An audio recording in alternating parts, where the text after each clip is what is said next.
Yeah. All right. Hello. Looks like we have our racers up on screen. Good morning, everyone. Good morning. Good morning.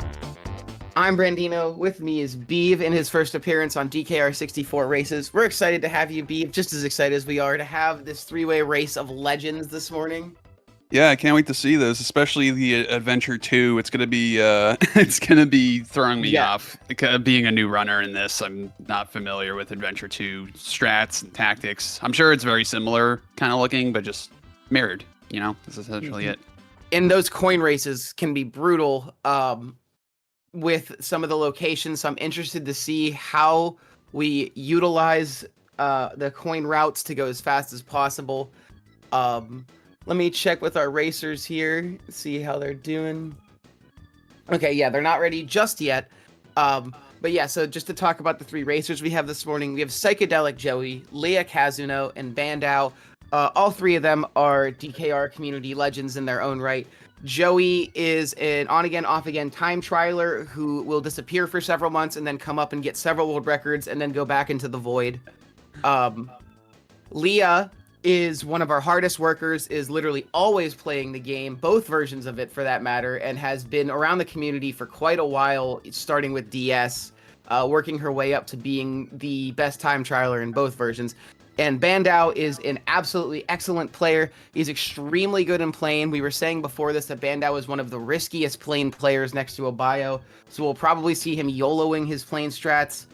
I'm excited, and I was joking that we'll have to have Tylenol ready because Adventure 2 does give me a headache occasionally looking at these flipped tracks. Yeah, not only the tracks are flipped, but for the silver coin challenges, they're actually in different locations as well. So you have to do different movement and strats to try and grab those. Makes randomizers really fun because you can swap between A2 and A1 coin races. And so like you never really know what you're going to get. That was definitely I've seen some randomizers go south because of Adventure 2 coins mixed with some other factors. If I can remember all the qualifiers, one of the worst randos I have ever seen, everybody got stuck because, okay, let me remember all the qualifiers here. Snowball Valley, Adventure 2, coins, plane, one lap. All of those things combined to make the worst race of all time. Ooh, and our racers are ready to go. Looks like Sweener's counting them down now. I'm so hype. This is my first appearance on DKR64 races in a bit. I don't know if we had a time where I talked this year, but I love commentating some Diddy Kong racing. This game is one of my favorite speedruns of all time. We have such a friendly community full of wonderful people, and so I'm just excited to watch them all succeed. Yeah, I agree. So the racers are a little bit delayed here, but they're all synced up here basically. I do like the Diddy Kong Racing community. Everyone's been super nice since I started running it. I literally started running it I think 2 weeks ago, so I'm like really brand new. But I've watched a few runs here and there. I used to watch, I watched Tried and Tail a lot, and then I also watched. People don't know Chip Groove. He actually ran this game for a bit as well. He's a Mario 64 legend. Came up with Chip Clip, and good friend of mine as well. Very good Smash Brothers Melee player as well. So he also ran this game for a bit. I watched him do it, and then also D Whatever, another Mario legend. Yeah, that's when you mentioned Mario people play it. I was thinking about D Whatever because right when I came around, I believe he was like really pretty deep in the 70 star at the time. And so like Trident would always be rating him, or he'd be rating Trident afterwards. And that's how I got to know this game too, as well as through Tried and Tail, who's truly one of this game's best ambassadors. Yeah, I agree. All right, we're starting off. Oh, I forgot Adventure 2 has those little disco balloons. That's cool. Yeah, I do like the balloons in this version rather than Adventure 1. I guess it's just something different. I don't know, I just like that texture. I guess they're supposed to be like platinum or whatever because the other ones are gold, but they just look like floating disco balls to me. Mm-hmm. Joey and Leah are quite in sync right now. Or yeah, it's like we're watching the same person play the same game. It's interesting. That might just okay. Wait, okay. I was gonna say that might just be Joey's feed mirrored by accident. I'm not sure. Yeah, no, I think it is. just funny seeing that. I definitely got fooled. Oh, Oh, and we're nice, back. nice desktop background, real quick. Jungle Falls is definitely, I think, one of the best tracks in the game on both from the perspective of somebody who's seen it as a beginner and somebody who's seen it advanced. I think everybody has something that they love about Jungle Falls for the most part. The boost chaining in this track is just so beautiful to witness. Yeah, I think Jungle Falls was like one of my favorites when I was starting out, and then I think this one, Ancient Lake, and I also really liked Star City as well. Star City is one Yes. of my favorites. Star City. Ooh, Bandow missing the pause. Joey, what you got? You got us? Let's see. Ooh, also missing the pause. You know, one thing I'll say, Beef, you are really good at buffering out those pauses. It is extraordinarily difficult to buffer a pause out because it's a very weird double tap to inch frame by frame on that line. Not everybody can do it. Some people are really good at YOLOing a single pause. Some people are really good at buffering. And I think buffering is a great skill because you're still saving time with the pause. Yeah, it's like you can't just spam start to get it. It's like a certain rhythm to it. Sort of like everything kind of has a rhythm to this game. You're not just spamming buttons because, as people know, Absolutely. you have to hit the A button rhythmically when you're in the car to move faster. But you can't just spam it. It's a certain rhythm to it. And I learned that when I was doing my own speed runs. I was like, oh, if I spam it, I'm actually going kind of slower. So it's a certain rhythm to it. And it's very each specific vehicle to frame rate. Yeah. Oh, is that what it is? Frame rate. Interesting. It's yes, and this is something we've only learned a lot with stuff like the practice ROM to help us like get down to the nitty gritty. But from what I understand, it has something to do with like there's this very specific tapping you want to do per frame, and that like the amount that you want to tap does differ by the amount that the game is slowing you down. One thing about this game, I think more than most N64 games I've seen, is that lag is such an anomaly in this game in so many ways. We really have no idea sometimes the way that lag affects this game and how to control it. Time Trials is a good example because there's certain lagless boosts that you want. Sometimes there's boosts you want with more lag. It's all over the place. Leah getting her pause. Nice job. Yeah, all three runners got the pause there, which was good. Leah did miss the key, unfortunately, on the ramp when she boosted off of it, so she had to go for the key a second time. So a little unfortunate time loss there, but it's still early in the game. Anything can happen. I want to say anybody who can go for Canyonless in Adventure 2 is quite good at movements in this game because it is not, again, I would say Canyonless is a pretty difficult little strat by itself, doesn't save a lot of time and requires some pretty precise movement with this balloon. But doing it in Adventure 2 is extra swag because it's already hard enough to do in Adventure 1. Something I pointed out about Canyonless that I think some people didn't consider before was that we don't have a lot of named strats in this game.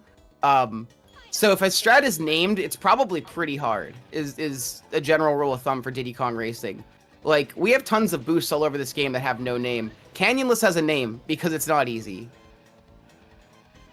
Interesting. So like there's some strats in this that just don't have any name whatsoever. You just kind of just do the movement and that's basically it. I think if a lot of ooh, Leah, not the bubble. Oh, the unfortunate bubble.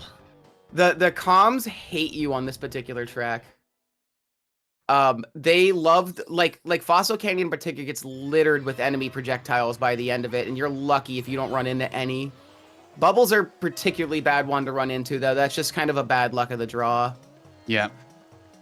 Nice pause. Joey unfortunately missing the boost to go for the out of bounds. So gonna have to take the first lap here. Oh, he just did the time trials out of bounds. Okay, this is why Joey. The different one. Okay. This is Joey at like his power here. So the thing about Joey is that again, Joey is a time trialer, all-arounder. And especially he's very good at playing time trials. So seeing Joey whip out the time trial stats as a backup is just that's a plus. It's really cool to see. You don't get to see that a lot because not every time trialer is an RTA person and vice versa, which is completely fair. They're very different modes of gameplay, but it's very fun to see people who have that kind of crossover. Ooh, Bandow getting the one pause exit there. That was really nice.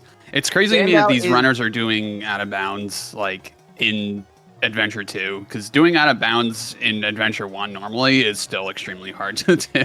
yeah, Like I and still have a even hard time trying to figure out where to go on that.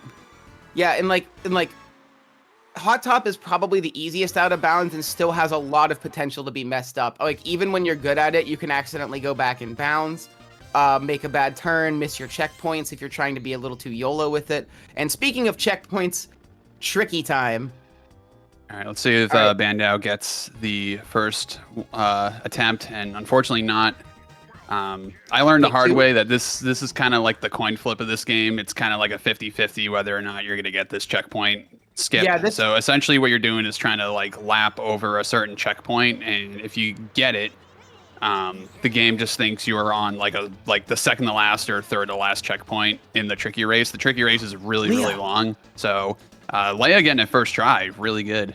Wow, okay, and you could already see what a difference maker it is to get this versus Bandow, because Bandow is currently on the most tries, Joey is on the second most tries, and both of them are being trolled pretty hard, right? Oh, okay, Bandow's got it. Yep, Bandow's Joey got it. restarting the race. This is a toughie. Definitely a big time loss there for Bandow, but that put Leia in the lead getting that first try. That's huge, and it makes a huge difference in a race like this. One thing I learned from watching Trident for a really long time is how easy it can be to get stuck in Dino jail because of tricky. It's like you could be playing really, really well, and then bam, 7th try. Yep. Or worse. Yep, or worse. Which, unfortunately, it looks like Joey is going for the 3-way race record right now. I don't know. He's definitely on the highest amount of tries still.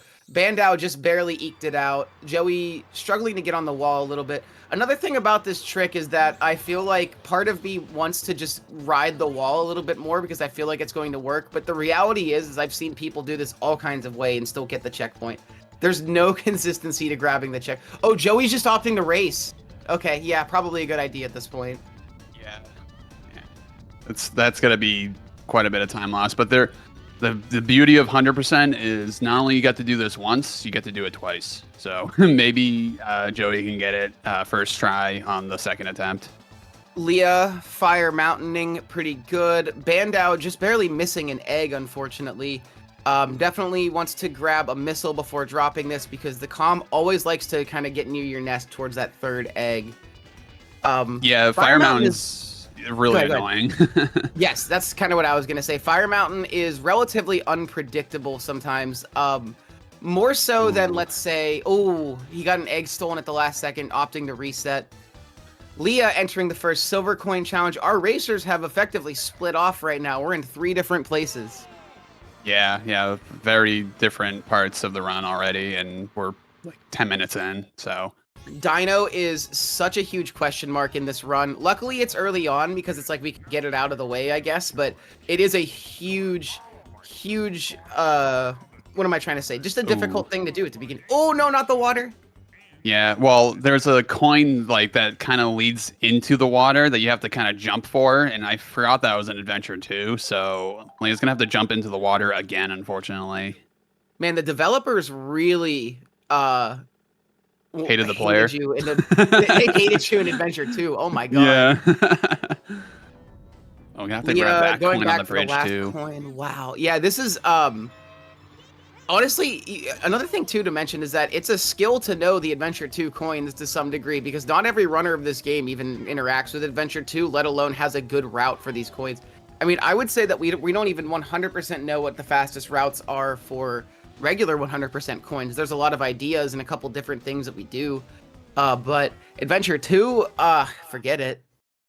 Yeah, I like that there's still like untapped potential in the 100% category, and there's like different routes you can take that end up kind of being almost kind of the same amount of time. Yeah, for better in for terms worse, of like other strats. So yeah, for better for worse, RNG really makes this game unique each playthrough, and I think that's why 100% is such a cool category. It's that like it's a good mixture of luck and skill for a racing game. Like you're not really going to get dumpstered by NPCs all too often, except maybe in mini games like this. But you're really at the mercy of this game's RNG in places like, you know, trophy clip out RNG. And oh my god, Joey is having a not so good Fire Mountain, gotten an egg stolen twice on the 3rd round. Yeah, it's super unfortunate. Yeah, unfortunately, Joey not having... Sorry, I was just gonna say that hopefully the back half for Joey here on the on Dino Domain is a bit better. Luckily, we have a lot of game to go at least. Dino is just ruthless sometimes. Fire Mountain is I would say for that matter, all the multiplayer mini games except for Smoky Castle are pretty difficult. Icicle Pyramid's hard for different reasons. You obviously have to know the exact strat and get the good RNG. Darkwater Beach is probably the hardest of the mini games because it's just so variable and it's very hard to control in that bouncy water. Fire Mountain is very difficult for CPU behavior and kind of you know, you just kind of have to hope that your eggs hatch in time. Yep. The hatching's always on the same amount of time, right? Like it's on RNG, whether or not they hatch or not.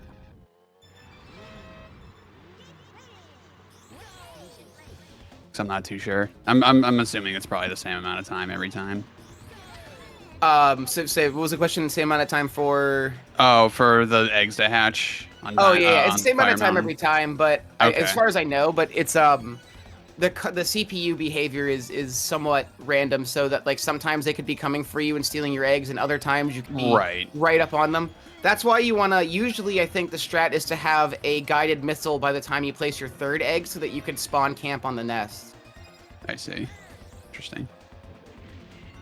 Jungle Falls, for as fun as it is, has some of the most frustrating time losses available because smacking into the fossil, smacking into the tunnel, jumping into the water, all of these, and the dino footprint. Yeah, that footprint is really annoying. It's got some weird like jank to it and geometry that going over it, you think you're not gonna like have anything happen, but it's sometimes the footprint kind of lifts you up and you lose all your speed. Nice pause from Joey. Any 1 frame pause is always impressive because you really it's very difficult to control both the car going 40 miles an hour and getting ready to pause on the right frame.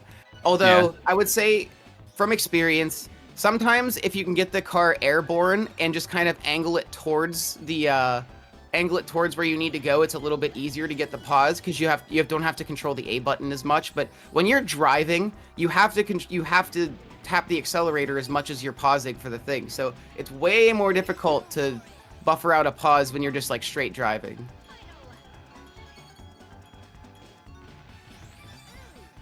Most certainly. We have Leah here coming up on the tricky race number 2. Bandow just had a funny thing where he spun out but then fell onto the lower route and picked up a coin. It almost looked like he meant to do that. Maybe he did. Maybe it was intentional. Who knows?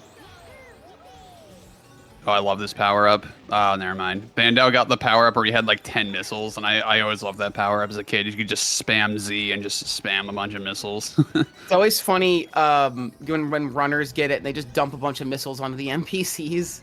Yeah, right, Leah? I'm sure it lags the game too, so it's like even funnier to even do it. All right, Leah, what do you got? So if I remember correctly, it's in this game, it's 2 red balloons. 1 red balloon is a regular missile. 2 red balloons is a homing missile. 3 red balloons is 10 missiles. Is that right? Yes. Yeah, correct. In DS, they actually flipped it so that it's like 1 missile, 10 missiles, and then a homing missile, which I guess kind of makes more sense. Oh, interesting. I didn't know they switched they did a couple interesting things with the power-ups in DS. Like there's like every track has a little coin that you can pick up that does a one-time permanent, not permanent, one-time upgrade to a balloon, which like I don't know, it's like you'll get a couple missiles or something. I forget what it is, but it's like they all have like one special upgrade. Leah getting a good tricky. Yeah, that was like 5th or 6th try, so not the worst, but able to get it out of the way, which is good. The important thing is Leah is now out of Dino, which is the best feeling in the world. It means that your run is no longer beholden to that absolute beast that is Tricky. And Bandow heading into Tricky too as well, with the 1 frame pause as well. I love getting that, especially in the plane while doing like the barrel roll, because it just is like you don't have like a visual cue, you just literally YOLO it. It's really cool. It's so satisfying. One of the things I really think are cool about coin race plane tracks are when runners are able to out of bounds mid-level and then come back in for the coins that they need. That's why I think Spaceport Alpha coins is one of my favorites to watch because of the crazy routing going on. And for that matter, even Hot Top Volcano regular Adventure 1 route is really, really cool because pick up a few coins, clip out, and then grab the last ones literally right before the finish line.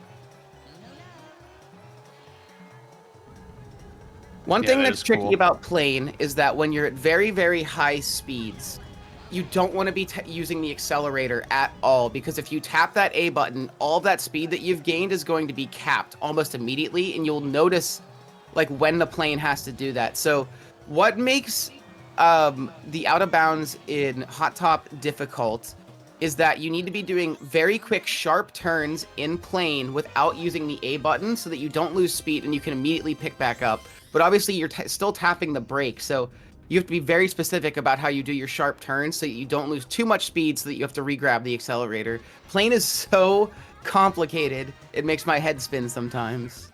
Yeah, that's probably one of the hardest things for me to like try and keep speed in this game is using the plane. The hovercraft's also hard, but like I can kind of understand it a little bit. The plane just doesn't make sense to me at all. I just like, why would you let go of A to go faster? Like, it's so weird.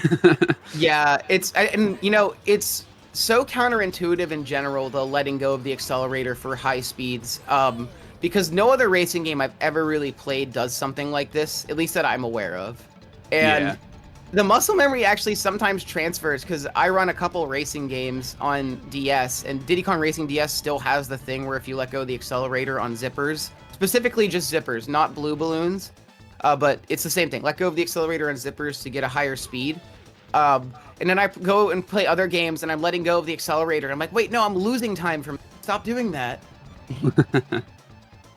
That's funny. Oh, Leah get a great downhill into the boost. Frosty Village is such a difficult car track. 1, because of the lag, and 2, because of the airborne downhill at the beginning. Mm-hmm. And Joey opting to take the the Tricky race and getting stomped by Tricky. I didn't see. Did he even go for the skip, or did he just say, I'm just gonna do the race? Yeah, I think he just opted to just do the race normally. So, yeah, when I was first running this game, Frosty Village was definitely like one of the hardest races for me to optimize, because it was it's so hard to control your car around all those turns and stuff. It's really tough. But yeah, it's really counterintuitively designed a little bit. Like, I just feel like some of the turns are so awkward for the car. Yeah. Very sharp. I think like movement wise, I think the what's the snow level area called? What's the Snowflake Mountain. Snowflake Mountain. The entirety of Snowflake Mountain is hard, I think. Is probably the hardest movement wise. I would agree. It's Snowflake. There aren't a lot of easy tracks in this game at a high level for the most part, but Snowflake has some really difficult tracks all back to back, because Frosty Village is definitely one of the hardest car tracks, and then Everfrost Peak is fun, but it is still a really difficult plane track. Trying to think what's Walrus Cove is one of the most awkward car tracks in the game. Yeah, really hard turns in that one. And then the bouncy ice doesn't make it any easier. In Snowball Valley, I think what makes Snowball Valley difficult, 1, the giant snowballs, but 2, it's a very short track, and the key grab is terrible, because it's that weird, like, you have to smack into the wall, then B reverse, immediately boost away. Yeah. One of the worst. Oh, nice. Bandow getting a double pause there. Getting Frosty Village pause feels good because there's so much damn lag. Yeah. I think when I was learning this run and watching the world record, I think Everfrost Peak was probably one of the craziest levels I've ever seen in Diddy Kong Racing. Watching a pro do Everfrost Peak is like so crazy. Like, they go so fast. I totally agree. That's usually whenever I'm like talking about my wake up alarm, even though I'm already up, just went off. Anyway, what was I saying? Everfrost Peak's always one of the first tracks that I will show people who are like familiar with the game but not the speed run, because it's one of the I think this is one of the selling points of the speed run. Like, look what these people can do. Yeah, it is so insane. Unfortunately, bonking in a plane is like probably the worst thing ever, because you literally lose your speed and then you slowly descent and you're like, yep, I'm gonna lose so much time for bonking on a wall. Oops. Yeah, literally. And sometimes it happens so fast you like can't even react. It's like, oh, whoop, there's the wall and I've lost my speed. Yep. It's funny. I'd say the tier list of bonks, plane is the worst. Car is pretty bad. Ooh, nice, Leah. Double That was pause. a good pause. Yep. Car is the second worst, and then hover, it's like sometimes you just want to ride the wall and hover occasionally. Like, the wall likes you and hover, it won't lose all your speed. Yeah, I know there's some parts where you actually intentionally bonk on a wall, like in what's that hovercraft level in Sherbert Land? It's the one with the tunnel. Oh geez. Why am I blanking too? Pirate Lagoon. Yeah, that one. You intentionally want to bonk to gain speed in the tunnel with the boost. That one is Pirate Lagoon is honestly one of the best tracks in the game for speedrunners. Again, it's a track where it's like, I think, a casuals tend to not like hover, which is completely fair because a casual player might never really realize how to utilize hover in a way that's fun. But of course we know how to, and Pirate Lagoon is one hell of a track. Yeah, music is also amazing in this game. I think it's literally the reason why I like grinded it for like the 2-week period that I did, just because of the music. I totally agree. This game has one of the most earworm soundtracks, where like I feel like you play it and then you're kind of just left with the songs in your head for hours, days afterwards. Oh, I would say years, honestly. It's still in your head for years. That's completely fair. This game is just full of great music, and the DS version adds a lot of really good music too, for that matter. If I could plug DS, so a lot of the tracks, nice pause from Leah. A lot of the tracks that have repeat music in DS, like, you know how like every world that's not Dino, at least one music track is repeated. They went out of their way to replace the repeated music track with new tracks in every world, and a couple tracks just get remixes because they felt like it. Was it David Wise or was it someone else? Yeah, it was David Wise. He came back just to rewrite some new tracks. So that's it makes so it even cool. better. I love that. If you can, I always recommend the Spaceport Alpha new theme that they wrote is awesome. They did some weird jumbling. So they put Spaceport Alpha's old theme on Space Dust Alley. They put a new song on Spaceport Alpha, and then they put the song that's shared between Space Dust Alley and Star City on Star City. Which is a good call, because Star City, I love that track for Star City. Cool. Oh my god, Bandow. That was so cool. That turn is so cool, but it's so difficult because you have to boost like while you're kind of like skewed on the ledge, and then hope that you just don't bonk. Yeah, and then doing that on an Adventure 2 as well is just so crazy.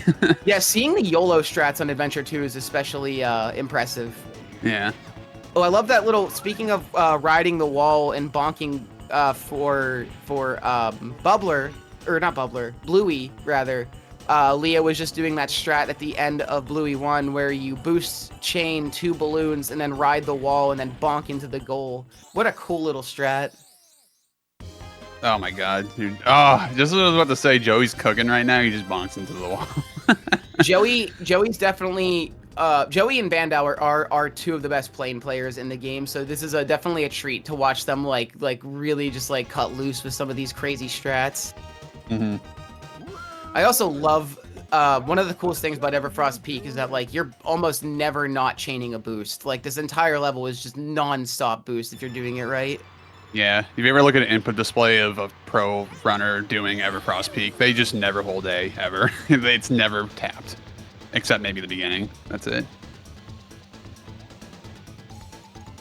Another thing about hovercrafting is when I was learning the speedrun is you have to do something called snaking, where you have to like move back and forth, and for whatever reason that just like makes your speed faster. So you can kind of see Leia doing it, going back and forth while holding up. It's basically because when you hold R, it's meant to be for drifting.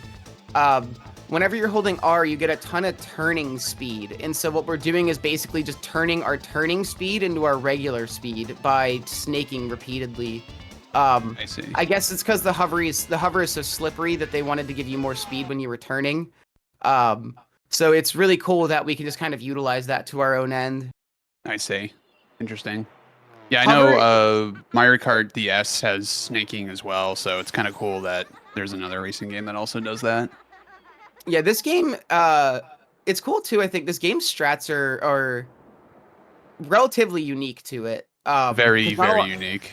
not a lot of racing games play like this. I was thinking even the way that car drifts is very like not the average racing game, because most racing games want to do the Mario Kart thing of like drift boost. Yeah. And then this game is like actually drifting for long periods of time is bad. All right, we're Leah, currently in the lead, has made it all the way to Sherbert Island and has jumped into Treasure Caves. Giz once told me that he thinks this track is really cool if you're a beginner, but is extremely frustrating for people that know what they're doing. And I would agree, because I think Leah just kind of exemplified it. But you know you have all the pieces to go fast, but they're so hard to put together in one long chain because this track is so awkwardly designed. Yeah, I agree with that. I know that when you get that blue balloon after the little tunnel here, trying to use that balloon after this zipper is really awkward. Yeah, you ideally want to like chain, like this is another level where it's like you could theoretically be chaining boosts nonstop, but it's so difficult to get them all together. Yeah. And fun fact about the time trial version of this stage, but it's one of the few time trials where you actually want more lag because it extends your boosts than you do other tracks. I don't know what the qualifier is sometimes, but I remember watching people time trial this track with ghosts and music on, and that's like a good way to have a ton of lag. And I asked Giz about it. He was like, no, you actually want a lot of lag here. And I'm like, oh, whatever. I don't understand this game. All right, Leah So in Pirate specific. Lagoon. This turn here, going into that zipper with a boost, is watching a top runner do that is like, they go so fast. I'm like, how are you going so fast here? It's so crazy to me.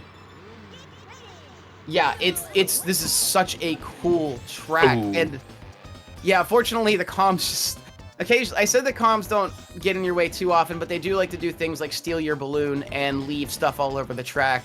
And unfortunately they just did that to Leah.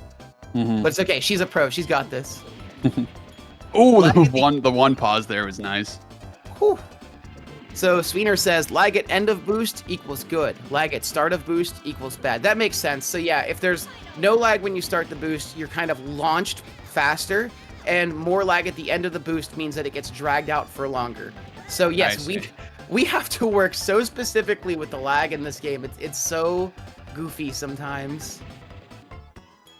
That's another reason why this game has never particularly emulated well, is because lag is so inherent to the way that we play the game that playing it in a place where the lag is completely different just changes the fundamental experience of the game. It's not even the same game at that point. Yep. Yeah, Mario 6. I know I'm saying Mario 64 a lot. We're doing Diddy Kong Racing, but that game has lag too, and there's areas where we want the least amount of lag as possible all the time. There's no benefit to having lag in the speed run. But there are some instances where the music actually lags the game, and it's apparent in Diddy Kong Racing as well. I know for like some top runners, they actually turn the music off when they first start the speed run, and as disheartening as it is, it actually is faster to do that in the beginning. And fun fact, the current world record by Ponytail does not do that. Based. In 100%. So Ponytail has actually kind of proven that like music isn't everything, and it is still there's still a lot of execution is accounted for, as well as the lag, I guess is the point. Not to say that people who were getting rid of like music were doing it because they couldn't execute. It's just that it's just different styles of play. It's different styles of play. Yeah. This balloon is getting away from Joey. I hate this balloon. That balloon is terrible. For some reason, Joey you go running through over it a and then it frog in doesn't his read anger. it. Yeah. The key grab in, I think the key in, what's it called? In the Crescent Island is the worst key in the game, just without a question. To have to drive in the water with car and pick it up and then still complete the race is a tall order sometimes. Yeah, trying to figure that out as a kid was terrible. I knew it was like somewhere on Crescent Island because it's such like a big race level, but I was like, I have no idea where it could be. I'm like, it's not going to be in the water.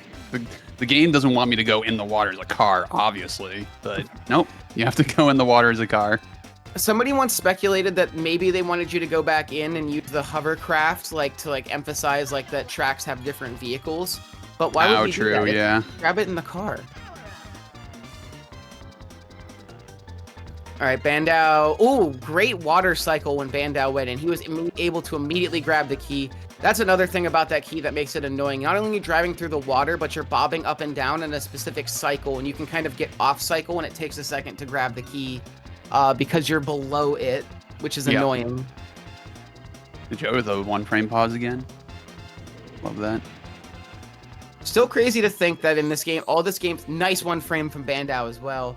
In all this game's history, there's never been a 40 out of 40 pause run. It's just that hard. I mean, asking for 40 frame perfect pauses across an entire hour and 52-hour run is a huge ask. Yeah, it is. So Leah is in Bubbler 1, looks like Joey's in Pirates Lagoon, and Bandow is in Whale Bay, so I think it's Leah, Bandow, Joey at this moment. Ooh, Bandow, yeah, when I was doing Adventure 2 on my stream, and I'd never completed Adventure 2. Bubbler took me like a half hour to beat. Like, he was so hard. I think Bubbler is like a lot of people's like childhood worst boss in this game. Because it's even when you know the speedrun strats without TT, it's so ridiculous to actually beat Bubbler. Yeah. And I was not using TT for Adventure 2. I was actually using Conquer. Yeah, Conquer and Banjo are two of the best characters to use that aren't TT, which is good. But yeah, even when I remember when I was like 100%ing my file so I could unlock TT and everything, that it took me like 30-40 minutes to beat Bubbler 2. It was ridiculous because the moment you get hit in that fight, it is over if you're not TT. Yeah. TT makes this game a lot easier. Bubbler 2 with Pipsy, I would rather not, thank you. Oh my god. And then quick shout out. So when we were at SGDQ this year, a team of about 5 or 6 runners total did all characters 100% relay at Sweener's house. I didn't do it, but I didn't do a character, but I was there doing DS on the side. All characters 100% is the silliest way to play the game if you want to do 100% for 22, 23 hours. It's a great way to do 100% like 12 times. So yeah, I guess it's good practice.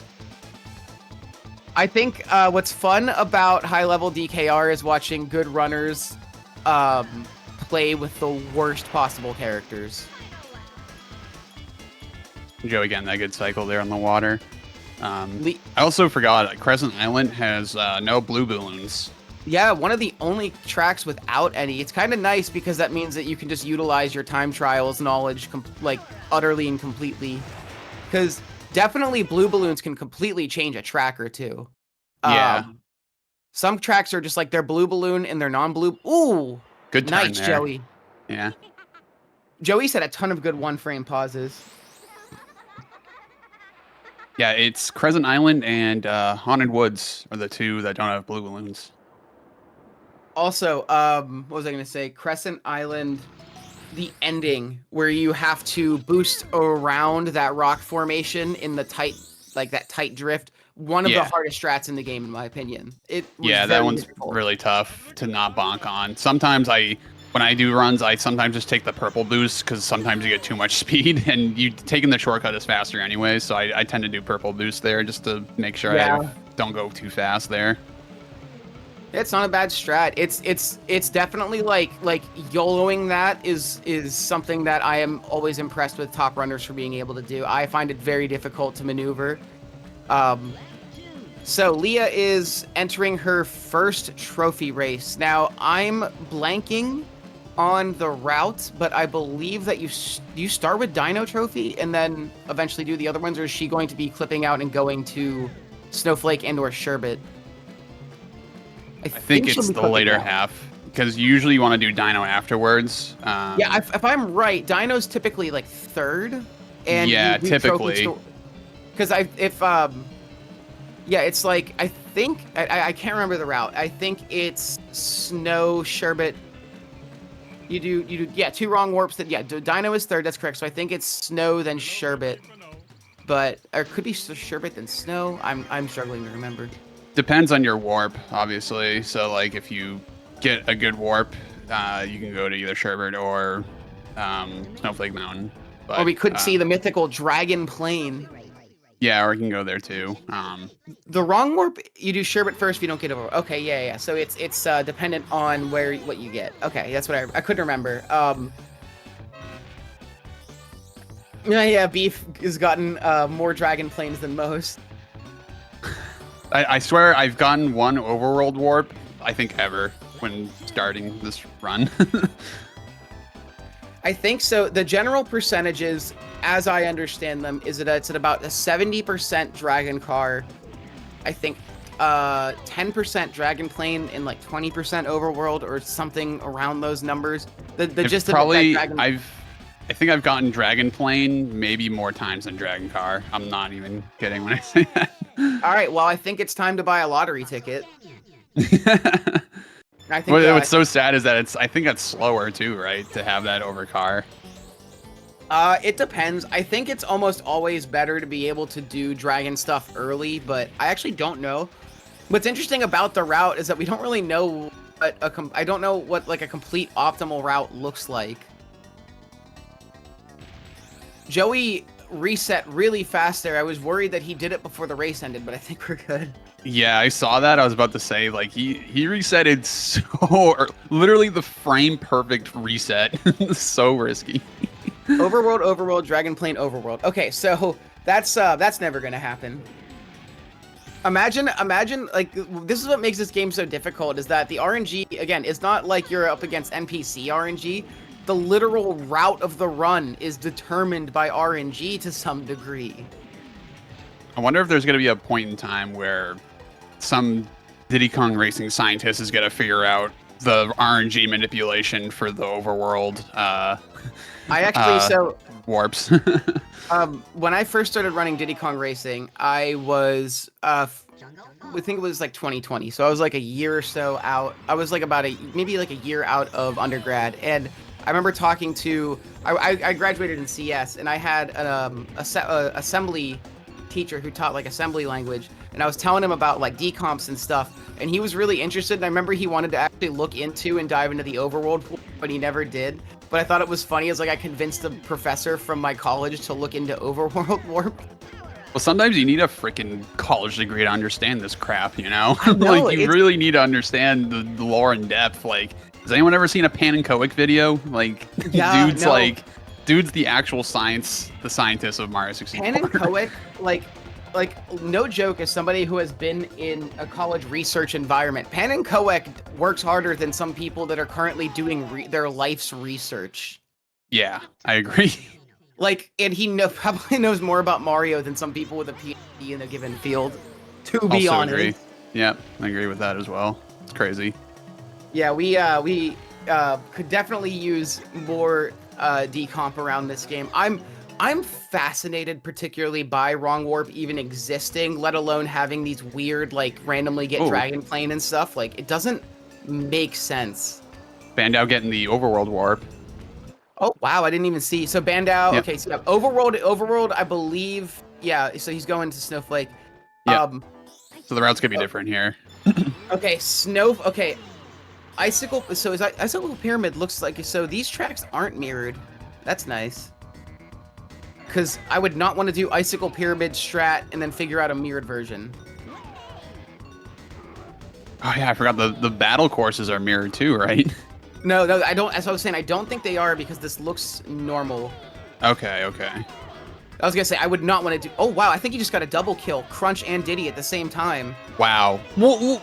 That was the craziest icicle so pyramid I've ever good! seen. That was so good from Bandow. That's like the ideal icicle pyramid right there. Like everything went like, exactly to plan. yeah, that like seemed like a community best split. That was too good. Yeah, Icicle Pyramid is of all the mini games has the most consistent strat where it's almost completely manip based on your movement. There's still a little bit of RNG on the last racer, but for the most part, Icicle Pyramid has the most consistency out of all the tracks. So being able to do that like Bandow just did, it awesome. Yeah, that looked so fast. Like I struggle with these battle minigame parts of the run because like I kind of don't know what I'm doing. I'm kind of at the mercy of RNG, but like Bandow just made that look like child's play. Like it looks so fast. Yeah, and for what it's worth, I think the battle mini games are some of the hardest things to get used to in this game because they a lot of them go against what you've been doing for most of the speed run, like racing, literally racing. You have to control the car in such a weird way, and the strats are so specific. You don't really play the game like you do in the mini games anywhere else, I guess is kind of my point. Bandow doing Frosty Village Silver Coin Adventure 2, my beloved.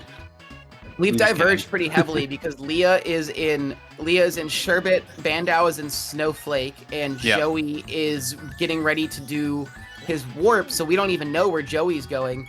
That's what makes races of this game very interesting is because the routes can diverge so much. It's like you really won't completely know where everybody is until they sync back up sometime around Dragon. Yeah, it's definitely an interesting way of, an interesting race because the route can just change. And this is what we were talking about earlier. So, and this is like in the same, not the complete same thing, but I've watched a lot of Banjo-Kazooie races, and what makes races of that game very interesting is that because there's so many routes, a lot of the time you'll see runners diverge sometime around Freeze Easy because a lot of the routes do depend on when you're doing Freeze Easy Peak, right? Or Mad Monster Mansion and Gobies. Like they're all kind of jumbled around. Depending on RRBA or RBA, no RBA. So it reminds me of Banjo races in that like you get up to a certain point, the routes all completely diverge, and then you sync back up sometime around mid to end game where you're like, okay, where are they actually? Or nice even, not even Rusty Bucket, but like actual end game because you could do Bubble Gloop last doing or Bubble early. Gloop last is so weird to me too because it's like you get out the hardest stages in the game and then you're like, okay, let's just do this like random mid-game stage now. Yeah. All right, so Bandow got a really good pause in Frosty Village coins, by the way, so definitely very nice. Bandow having to go back, so Snowball Valley Adventure 2 coins, in my opinion, is one of the worst coin tracks. For as short of a track this is they've littered this track with coins in just the most inopportune places, like that one that Bandow just missed. And I'll say it again, we were talking about this before the race, but one of the worst randos I've ever seen go down in this community.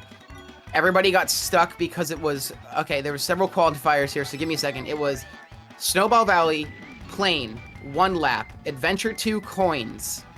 I think I watched the best runners of this game, like, play that level for an hour. And yeah, it does not sound fun. Yeah, Kaizo, Diddy Kong Racing. It's so Kaizo. It's so Kaizo coded. It's insane.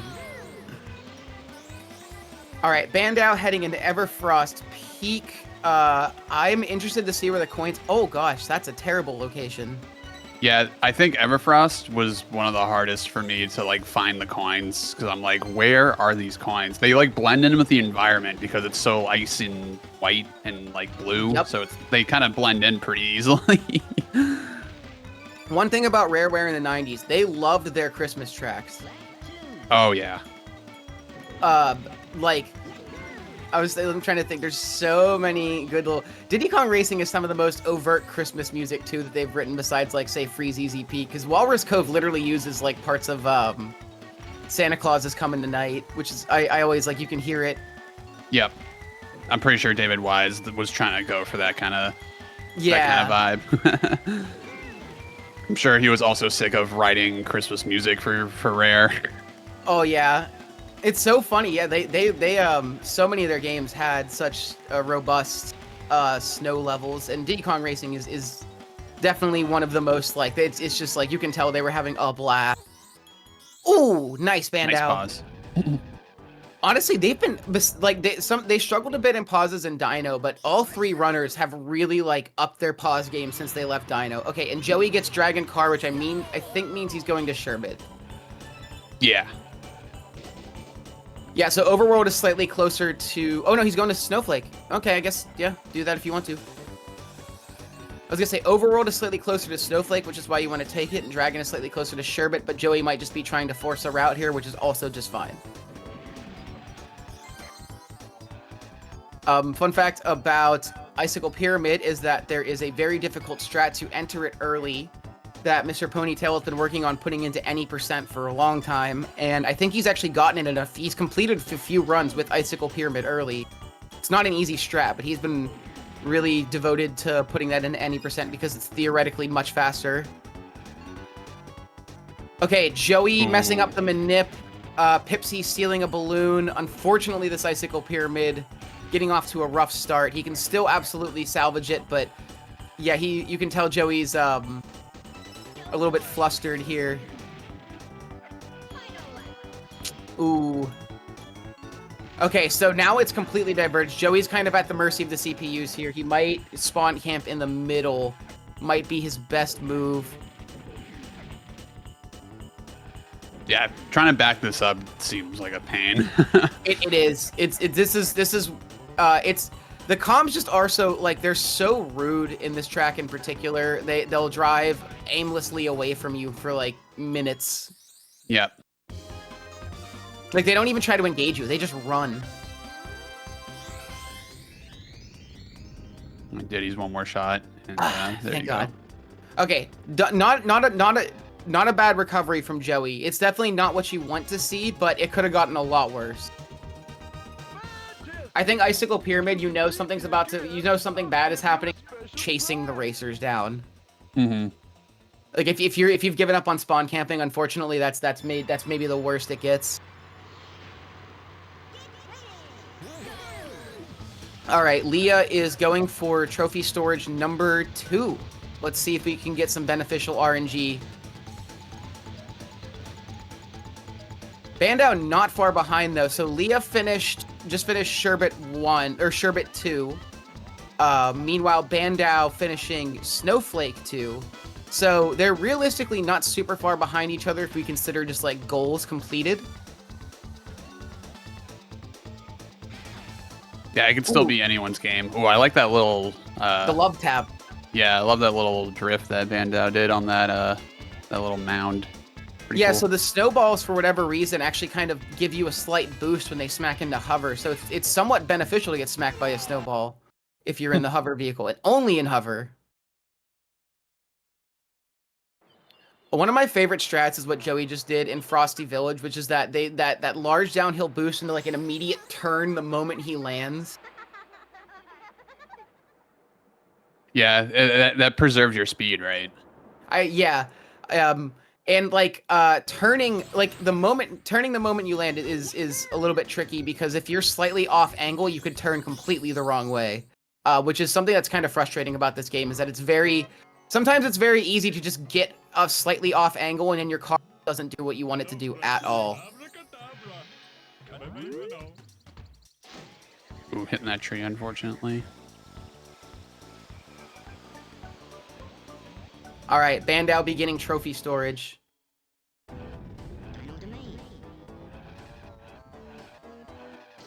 Leah's honestly been having a great run so far. Good tricky RNG and good movement, good pauses. I think she faltered a little bit in the beginning, but so far Leah's been having a good run. Yeah, the first key gave her trouble in the beginning, but definitely made up for it with the good tricky RNG and just good movement overall. Yeah, yeah, RNG is just a blessing and a curse like that. Yep. Oh, okay, that's what I was talking about. Joey was slightly off angle when landing, so when he turn, his car instead went wildly in the wrong direction.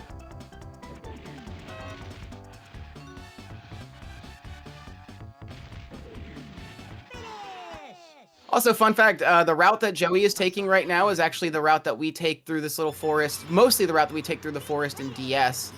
Also, Joey is missing a coin on lap 3, and he was in third. Joey, buddy, Not sure if Joey realized that he was down a coin. Oh, that was rough. I don't know if you saw, but she was drifting and smacked into somebody with a shield, and she drifted into the pool at the beginning of Jungle Falls. That was a 1-2 punch. Ouch. That is so annoying. So the NPCs are out for blood sometimes. They just want to mess up your speed run just because they feel like it. They're not even trying to win. They just don't want you to have a good speed run. Yeah, they know they're losing. They just want to take them down with you.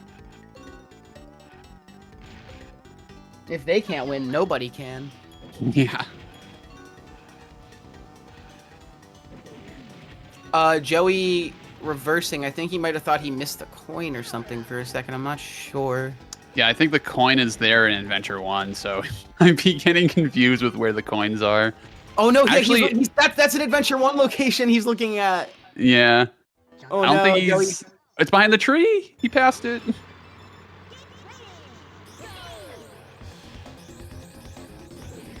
Yeah, Okay, Frosty Village gave me so much trouble trying to find them. Like in Adventure 2, they're in really tricky locations. It doesn't help that this level is so filled with fog, and the draw distance is like 5 feet. Yeah. Yeah. Okay, Joey. All right, it's behind the tree. It's behind the tree on the left. No, on the left, not that tree. On the left, the lid. The lid. There it is. Okay, he's got it. Joey, you're gonna give me a heart attack, bro. It's okay. He's got it. He's in first place. We're good. We got it. Now I wasn't paying. I was so focused on Joey. So Leah just completed Icicle Pyramid. I didn't see what her warp was, unfortunately. But the fact that we're still in Snowflake tells me that it wasn't Dragon Plane. All right, Bandow, time to roll the dice. What do we got? Dragon Plane! Oh my god. Sorry to shout. Oh my god. Okay, Wow. Bandow gets Dragon Plane. Let's go. This is going to shake things up. Excellent. Now I challenge you to a race. Dude, Dragon Plane is so hype in 100%.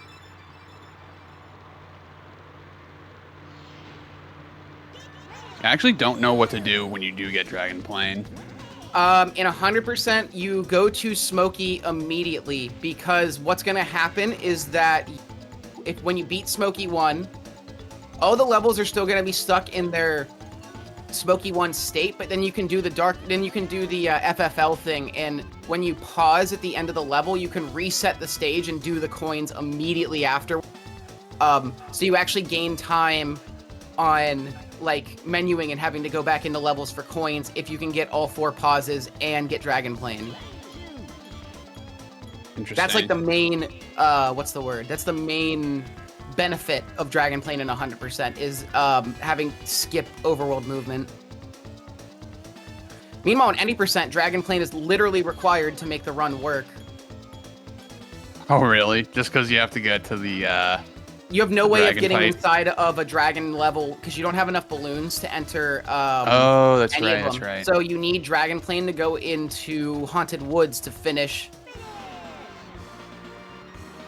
Yeah, so that's huge for Bandow. That could actually be a game changer. And it also makes the routes a lot more confusing to watch because Bandow will have more completed than Leah despite being visibly behind. So we're going to have to see how this shakes out. This is what's really cool about races of 100% like this, is watching as the RNG kind of works its way out. All right, Bandow got Smokey done. And Leah getting the pause in Frosty Village. Well, we're gaming on unprecedented levels right now. Yeah, this is a really interesting race.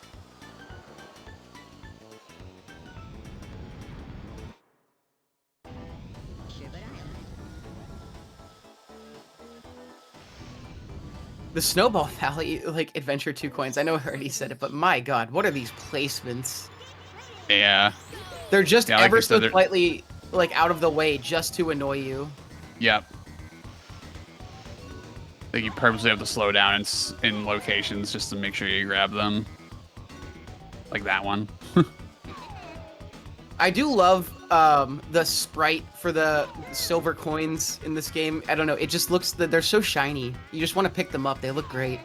Yeah, not only are the coins really nice to see, but the hitboxes are also very, very generous, luckily, in the game. So yeah, if for the most part, but yeah, I would agree. There's been times where you're not even you're like several feet away from the coin, but the game still like gave you a gimme. Oh, what did she? Wow, I thought she was gonna hit that mine. yeah, I thought she was gonna hit the mine and then try to pause buffer it. I remember I was doing a run and I hit an oil slick. Yeah. And I oil slicked across the finish line on the 3rd lap, and I got the frame 1 pause. I was like, yo, that was sick. I feel like I remember seeing that, yeah. Yeah.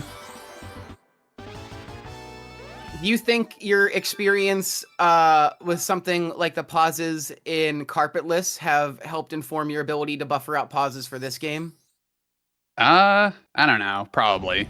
It's just I guess it's like an interesting question because I do think as somebody who speedruns a lot of games, it's sometimes funny to see how skills in one game can kind of transfer to another in ways that you might not expect.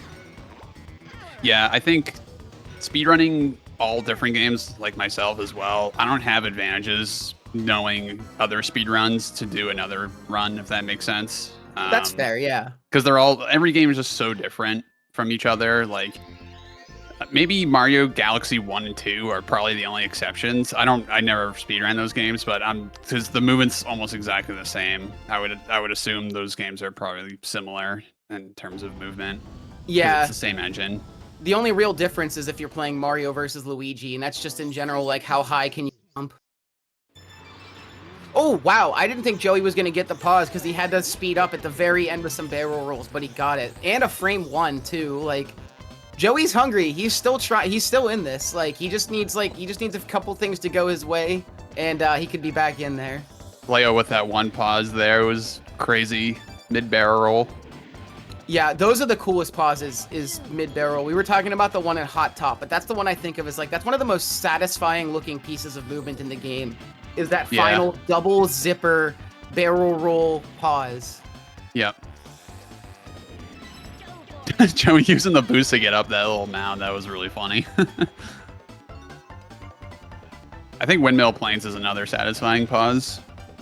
I would agree. Yeah, Windmill Plains is also, for the most part, I would say it's one of those tracks that's like, if you're doing it inbounds, it's kind of like whatever, but out of bounds, it is so ridiculous.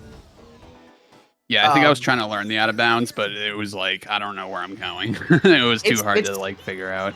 I definitely recommend using the practice hack for that out of bounds to make it a little bit easier, because it's one of the easiest out of bounds to both void and clip back in with. You're on a very, very thin line between the stage. I see. And also what makes it harder is that the line that you're on is kind of like, you're like right between two sections that they balance their loading. So like you load one side and then the other side loads, and then cutting back and forth depending on how far left or right you move on this line. Like, you are literally right on the line, different halves of the level. So that makes it even harder to like navigate properly, because you can only see one side of the track at a time while you're out of bounds. It's a ridiculous strat. For what it's worth, when Obayo and Trident were duking it out for 100% a few years ago, I know Obayo's consistency with Windmill Plains out of bounds was not great. He failed it in a lot of runs. So it's like, that should tell you, it's like the clip out. It's a pretty hard trick, I guess, is my point. Yeah, it definitely looks really hard. Oh, that coin placement is evil in Pirates Lagoon. Oh my god. Yeah, I think you want to try and get it while you're going over the jump, but I think Bandow missed it twice, so he just went to do the safe route, which definitely don't blame him. Yeah, we've seen that already a couple times this run of runners just like giving up on the fast route and just like, I'm just going to be reverse and grab this coin. I'm tired. Here's another evil silver coins in Adventure 2 that took me a while to figure out, is Crescent Island. Oh, I just realized Joey and Leah are Bluey synced. So, Leah has completed. So Leah is still in the lead right now because she has completed Sherbet 2 as well as about to complete Snowflake 2.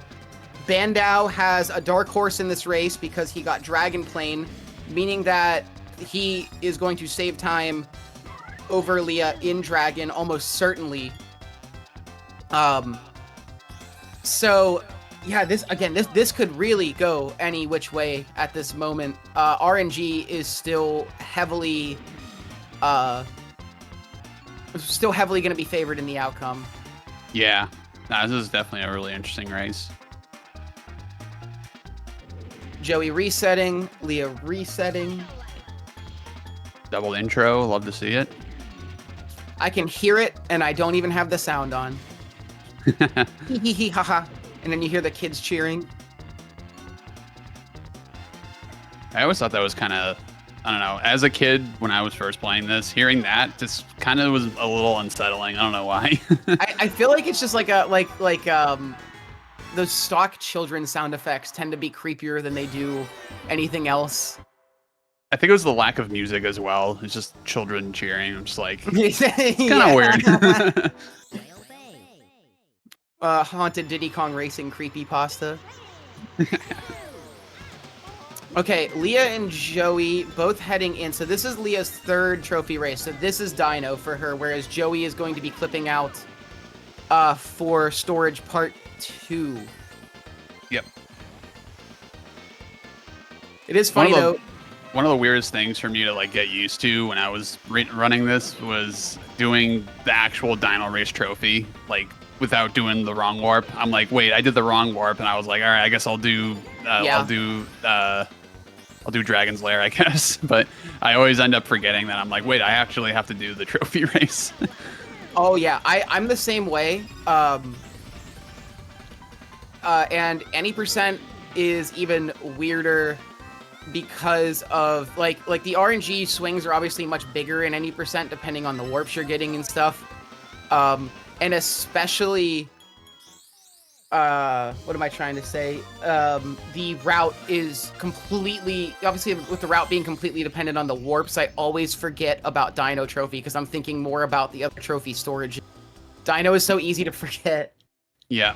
Yeah. Especially because you race these tracks so many times that like maybe mentally you're like, oh, I think I already did this. Right. Oh, that was sick from Leah. Oh my god, she got canyonless and then had this weird bounce where she flew through the canyon even further. Sick. The car is so bouncy in N64. It's funny because in DS it's very different. The car being airborne is actually kind of works against you because you lose more speed in the air, whereas in N64 it's like, yeah, get that thing airborne. That thing soars. Interesting. Yeah, I mean, the mechanics are, of course, completely different. I think DS, if you think about DS as something like an SM64 DS style, where it's like, it's not even really the same game, but it's a lot of the same stuff, it's easier to think about because it's like, yeah, it's still Diddy Kong Racing. They made some extra, added some stuff, and it's essentially just mechanically a brand new. Yeah, Mario 64 DS doesn't even hold a candle to Mario 64 in terms of mechanics and stuff. Yeah.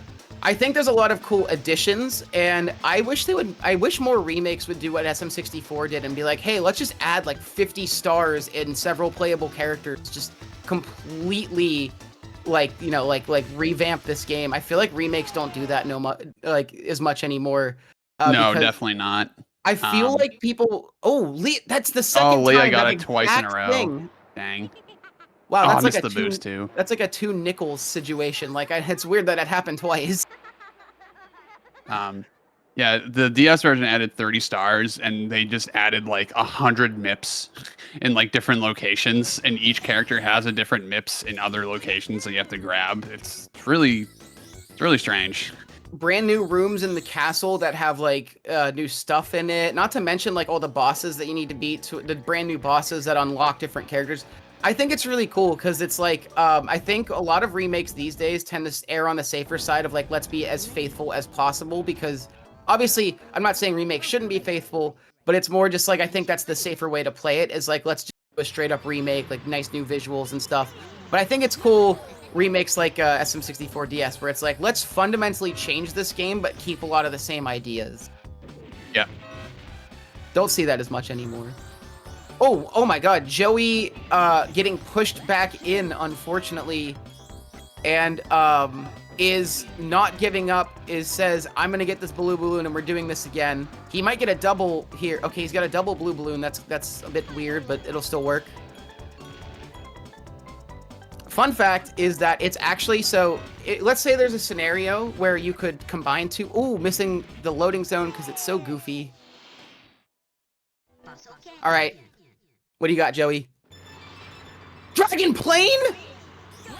What? Double dragon plane in a race? What's he doing? Okay, I thought he was going to go to Smoky Castle for a second. Okay, double dragon plane is crazy. This is exactly what Joey needed. Again, this is big, so this will give Joey the opportunity to reset for coin races when we get to Dragon, which will eliminate overworld movement and the need. And it also, like, when we think about it, right, it also skips that little cutscene and, like, idling in front of the boss door as well. So he's gonna save time. Because Leah has not gotten Dragon Plane, so because she just finished Dino Trophy, so she's about to head into Dragon, like, normally. So, unless she gets Dragon Plane here, she is the only one who did not get it. And Joey struggling with the out of bounds here. Smoky out of bounds does not make sense. Sometimes it just feels like it wants to work, and other times it doesn't. It's easier than Windmill Plains out of bounds, but it also, I don't know, it's a lot less. Yeah, this is an out of bounds I also didn't learn. The only out of bounds I really learned was Hot the Top. volcano one. Yeah, because you need that to wrong warp. So yeah, not just for the wrong warp, but it definitely Hot Top is like, it's like, I don't know, it's like the perfect beginner out of bounds. It's just enough out of bounds movement and an interesting enough clip out that it's not like super difficult to do. Yeah.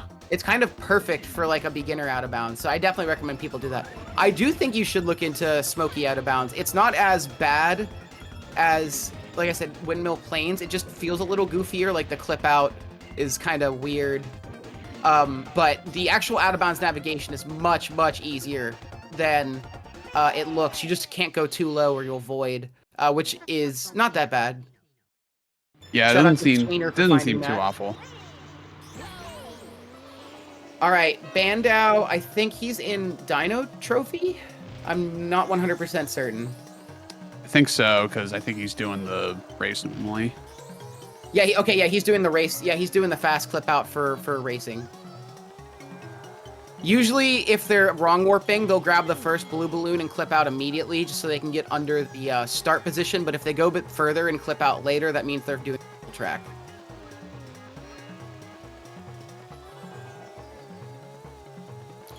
Oh my god, there's so much Dino happening right now. I know. Well, we're kind of near that part of the run where they have to do Dino like friggin' 3 times. So. But I guess that's like the beauty. It's like the beauty of this game. Like you just do the beginning over and over again, and you start to get good at the courses. So. It definitely, like, just the amount that you play the Dino tracks does honestly help a lot. Like, I feel like you just get so good at them over the course of a single. Because you do have to learn how to just, like, zone out and just Dino it up. All right, Leah, Dragon Flame? Overworld? Okay, well, actually, that kind of helps. Oh, no, it doesn't. Never mind, Dragon Car would have been better. Okay, so Leah actually lost time on an Overworld Warp, which is pretty rare to do. Yeah, Leah executing the best movement so far, but getting the worst RNG. Yeah, very funny. Okay, so Haunted Woods is such a short track, but it's so cool. I think it's one of my favorites as well, because the zippers are very fun to go over when you're on the track. And I love the drift around the big tree. I think that part feels like really intense. Mm-hmm. The ending 2 zippers too, like when you hit the 2 zips in a row, it's not super hard. You just gotta make sure you turn at the right time.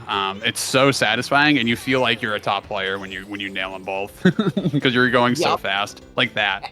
Yeah, that is so cool. double chaining any boost immediately makes you feel like you're like 10 times better of a player because it is really hard to control the speed. Yep. Like, wow, Leah, like, I thought she was gonna hit that zipper there, but she's like kind of. Both zippers like just completely refused her. Yeah, that was so weird. Oh, that one too. Did you see that? That was so weird. Yeah, Leah accidentally entering ghost mode on the zippers. Okay, but that completes. That's the last of her trophy raises, at least for Timbers Island. But she like we just mentioned, so she has the only one who hasn't had Dragon Plane, so therefore she will not get the extra time save from being able to reset these tracks if she gets the pauses. So Bandow and Joey can gain time on her here just from their better RNG giving them a leg up. That being said, also, like, Windmill Plane's out of bounds, of course, could also be a massive question mark. So let's find out how that goes. Yeah, it's a tough out of bounds to kind of nail here. It's kind of awkward. It's even nice first try. So here's what I'm talking about, where like the line that she's on right here, you're right between parts of the level that like selectively load, and so it's really difficult because you're like you don't really know where one side of the level is at any given time. Yeah, right there. Like that, yeah. Okay, so I believe the best, so she's currently, her checkpoints are a little messed up, so she has to clip back. Oh no. Okay, it looks like it looks like her checkpoints are okay at least, so she's just gonna move on. Yeah, Windmill Plane's out of bounds moment is all I can really say about that. Yeah, it's tough, especially Adventure 2 when the out of bounds is on the left side rather than the right side. We've been looking at it for so long, I forgot that we were doing Adventure 2, but yeah, that makes it even worse.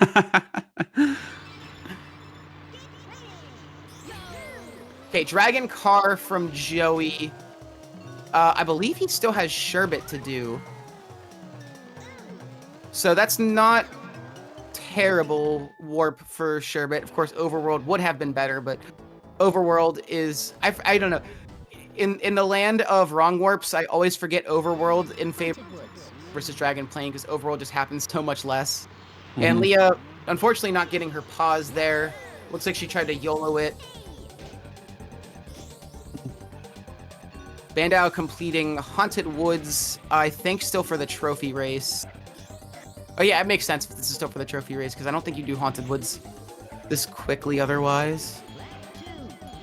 I'm going to use the restroom real quick. A reminder for people as well, don't forget to hydrate and, you know, stretch your legs if you have to. So, yeah, Darkwater Beach, definitely a good time to take a stretch. I'll be right back. Darkwater Beach definitely is just a... So it looks like Joey's opting to just do the camp strat, which is completely fine. There's a couple different strats here. Chasing the NPCs down and doing more like your Icicle Pyramid type strat is... Diddy! Oh my god. Okay, also, I just want to point out that aiming the rockets in Hover is way harder than it should be because of the bouncy water, so being able to hit Diddy like he did dead on required some good, like, positioning on both his and the SCPU's part, so that's good at least. Okay, so Joey... completes the TT amulet. Now he needs to finish the trophy storage. Bandow and Boulder Canyon. Boulder Canyon is probably... Oh no, he misses the start boost. Oh, that's rough. Boulder Canyon is probably my favorite track. At least in Hover. It is just an absolute baller track for Hover. Unfortunately, in 100%, we have to get the key, which interrupts our fun track. But, you know... It's okay. We make do. 8 bananas on the first lap. That's pretty good. All right. Okay. The real question is when will Bandow... Oh, I didn't even realize... So, when will Bandow get the key? Looks like right now. Okay, so are we going to double balloon it? We are. Oh, right onto it, too. Very nice key grab.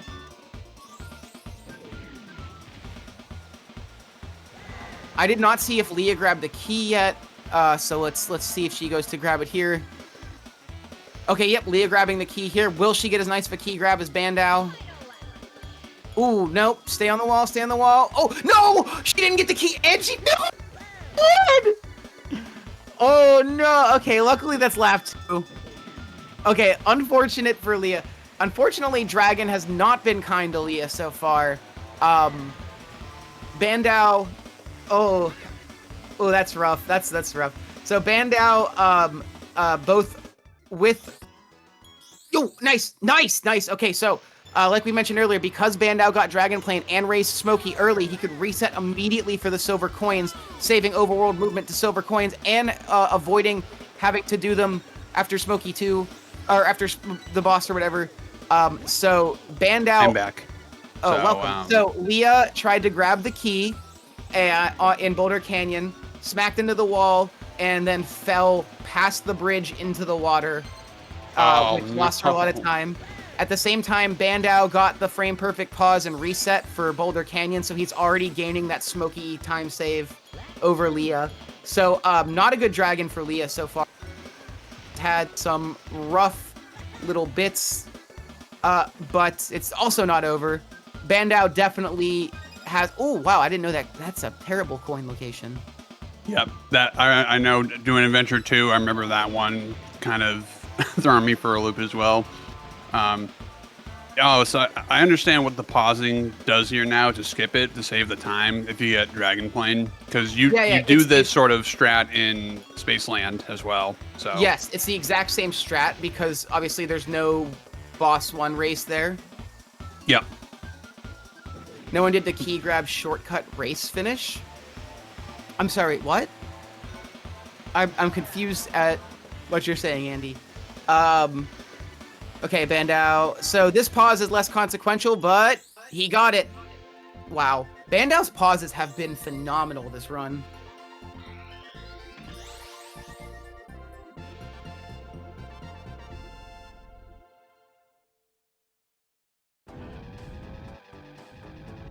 All right, another one pause there from Joey. Ooh. Oh, Leah. Oh, she was trying to go for a 3 pauser, but once you get past, like we said, trying to unpause, repause is kind of weird because it's a weird double pause tap that you have to do 1 frame at a time while still controlling the car. So, it's buffering is one of the harder things. Like if you're buffering for it, you're fighting for your life for that skip. Yeah. So I think is Bandow in the lead now? It's hard to tell at this moment, but he's very close to it, if not in the lead, because if he can, so he's already has Smokey 1 done, which Leah is doing now, and he's done Boulder Canyon coins already. If he can get this pause and do Haunted Wood coins as well, yeah, that's 2 levels over Leah that she has not done yet, or 3 levels over Leah rather, if you count Here's Smokey the pause 1. here. Oh, misses it, unfortunately. So I'm gonna have to go back and do silver coins here. Still saving time. Leah getting a good Smokey out of bounds. It looks like no mess up. So as long as she doesn't void back out or anything, we're good. But really, it's once you know this one, it's pretty hard to void out. But this level, I think what makes it weird is how vertical the Smokey race is. Like you can kind of see it. The track moves up and down in different peaks. So it's kind of hard to tell when you're too low compared to some portions of the level, because some are just way higher than you, and that's like a normal place for it to be. But if you can see here, she's really, really close to the bottom. You can clip back in if you're not careful. Joey, unfortunately, having to reset Crescent Island. Oh no, I didn't see. Ooh. I think the coin locations are throwing him for a loop again because brain you're so used to one route. So obviously going Adventure 2 is such a troll. So it's hard to know exactly where you're going. Oh, behind the ship mast there. Again, that's nasty work. Yeah. Okay, so Leah completed Smokey 1, so she's catching up to Bandow, but Bandow has about to complete Haunted Wood coin, so Bandow is 2 tracks ahead of her, and she is currently entering Smokey Castle, so it's still kind of... Oh, nice. At least he gets that pause. I did not see if Bandow got the other resets, but I would assume because he's entering Smokey, he did, or at least... didn't lose a lot of time. So Bandow may I think Bandow's in the lead now because if they're both at Smoky Castle, she still has 4 coin races and he just opened Smoky 2. So once he does Smoky Castle, yeah, I think Bandow is now in the lead. Which again, like Leah had a really good race. They've both been playing really well, but Bandow's RNG was the clincher. Yep, 100%. That's what makes this run so interesting. It's gambling. Yeah, and a race setting too is like pretty cool, pretty exciting.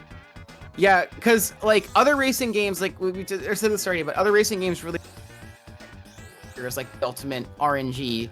Whereas like this game, it's really unique that your route varies so heavily based on the RNG that you're getting.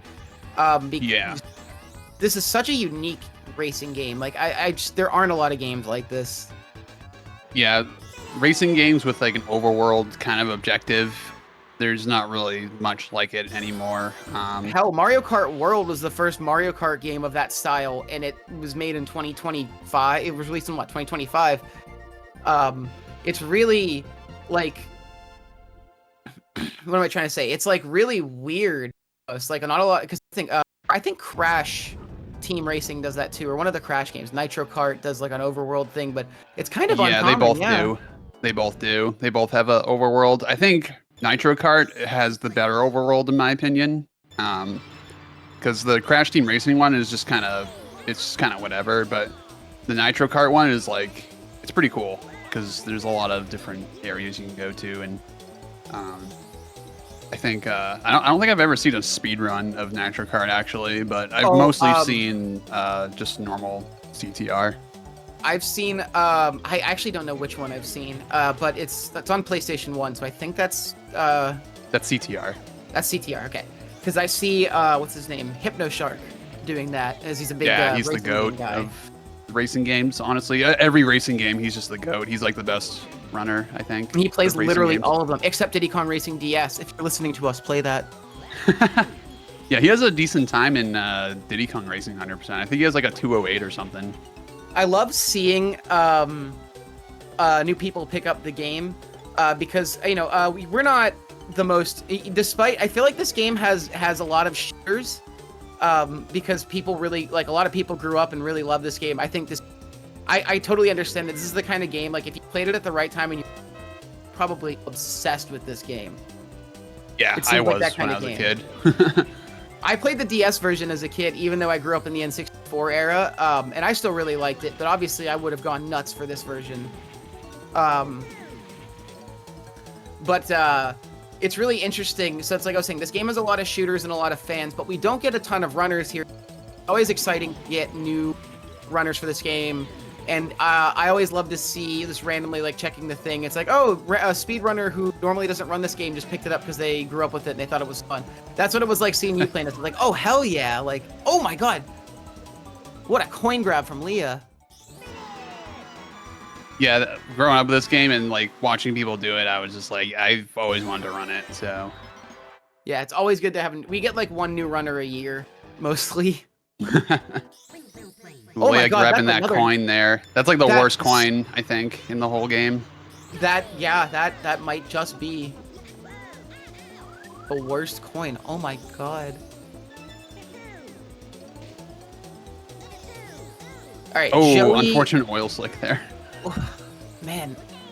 Greenwood Village is another track with no blue balloons, and lots of green balloons. So by the end of the race... Balloons. Oh, wait, wait.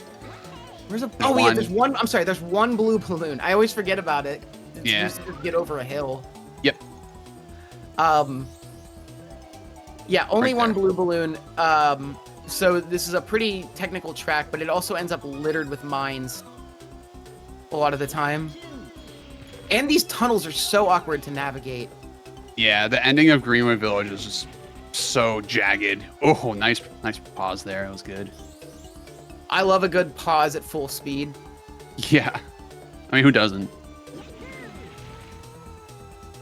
Band was I might be wrong, but I think Bandow was attempting to do a blue balloonless clip out there. I don't know if he had one. No, I don't think he did. So you can do that. That is the time trial strat. Should you do that? No. That is a ridiculous strat. That is entirely for time trials. Crazy. It is so swag, I will admit. And like I said, starting this race, if we were going to see YOLO plane movement, it was going to be from Bandow. He is the king of risky plane. Oh, fortunately bonking there. Bandow aura farming. Honestly, just doing Adventure 2 speedruns, you're already aura farming. Like, you've already done it. Yeah, I completely agree.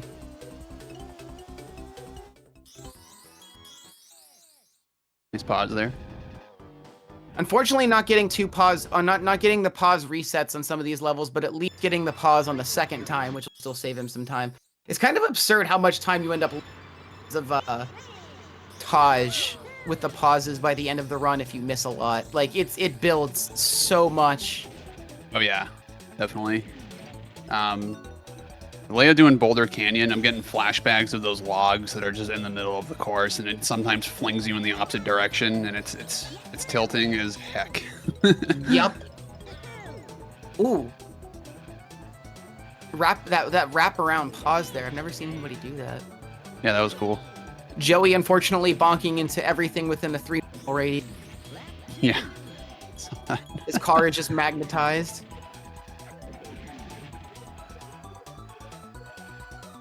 Oh, Bandow having to avoid. I don't know if you saw, there were 2 mines literally like right in front of him when he was trying to move forward. He had to swerve out of the way to avoid, and I did not see that. So many racers to keep up with. Whenever I do comms for Mario 64, it's sometimes between it's like a 1v1, or sometimes they do like an LTA where it's whoever gets the like best 10 time. people. Yeah, and there's 10 like runners, so it's like you kind of end up just talking about whatever rather than like specific runners, because it's so hard to keep up with so many runners. Yeah, and then like I'll hyper focus on one, and then I realize that I haven't been paying attention to the other. I'm like, okay, I don't know how they've been doing. It's good now. Yep. Bandow getting the pause in Greenwood Village, so he got half of the pause resets due to Dragon Plane. So he definitely will save time because of that. That being said, I think actually Leah is still ahead because she's about to enter Smoky 2.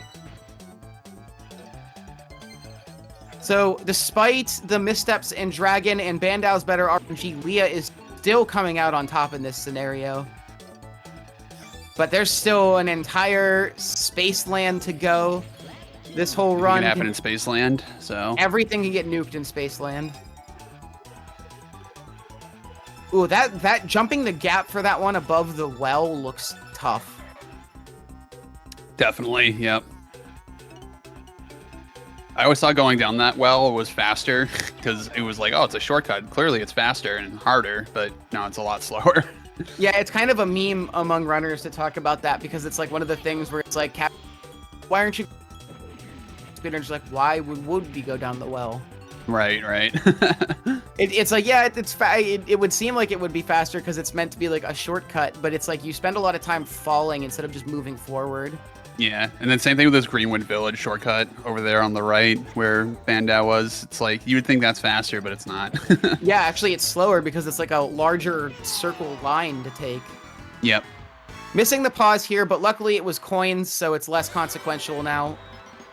Joey completing Dino Trophy. So he'll be heading into Dragon soon with his Smoky 1 complete, so he can do exactly what Bandow was doing. Leia heading into Whizpig 1, or as my community calls him, Piss Pig 1. Piss Pig 1. Yeah. We like to call him Giz Pig as well. Piss Pig. Whizpig 1 is one of hardest races in this entire game. Just the fact that the design of the track is just bizarre. You have these weird peaks and valleys over large stretches of water pools.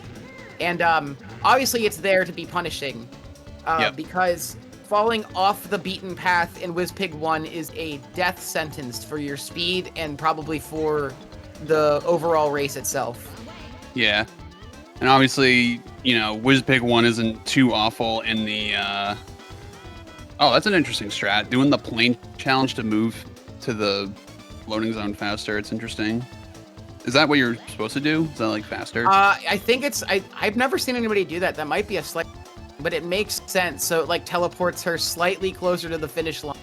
And Yeah, then she just goes straight in. That's really cool. That's a bit of like slightly faster. Is that new movement or is that just like a thing not everybody does? It's about 1.5 seconds faster. that's cool. Oh, wow. That sounds like you can do the same with navigating the dino. Ooh. Olympus found that a few years ago. Oh, shout outs to Olympus. Hell yeah. That's cool. Yeah, as I was saying, WizPig 1 isn't really too awful in the speedrun if you have TT and know how to green boost and navigate, but obviously trying to do Adventure 2 is a little different, a little harder because you're so used to Adventure 1 WizPig, so might be might be a little awkward. A little fun fact about this track is this, despite how fast we can go, the idea of lapping WizPig is something that only really perfect runs of the stage can do. It's actually a feat to be able to lap WizPig in this particular race. Only a few runners have actually done it. That is such a flex because it's given so so much hard. trouble to people growing up in this game that lapping him must just feel like a fever dream. It's the same thing when you get good enough to lap Bubbler, or at least get close enough to lapping Bubbler, and you're like, this incredibly hard boss from my childhood. Yeah, it's nothing. Yep. Yeah, I'm so glad Bubbler is just not that bad in the speedrun.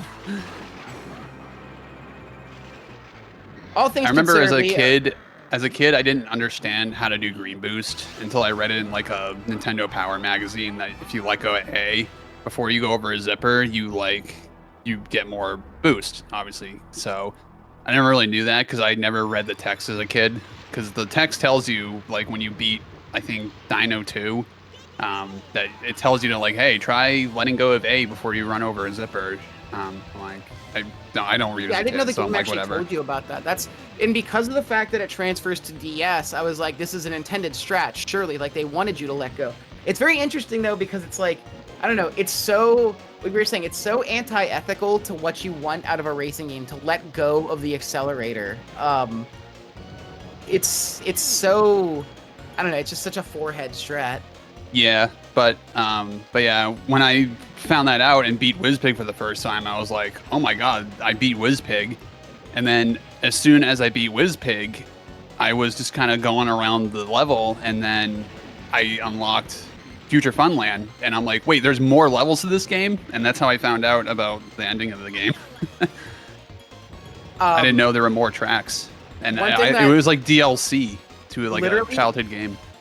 FFL is one of those like it's almost like a secret. Afterthought. I know, I was gonna say it's like a secret that only some people know about because not everybody who's beaten this game has actually gotten to FFL. They do fake credits on you, so a lot of people are like, oh, I've beaten the game. Yeah.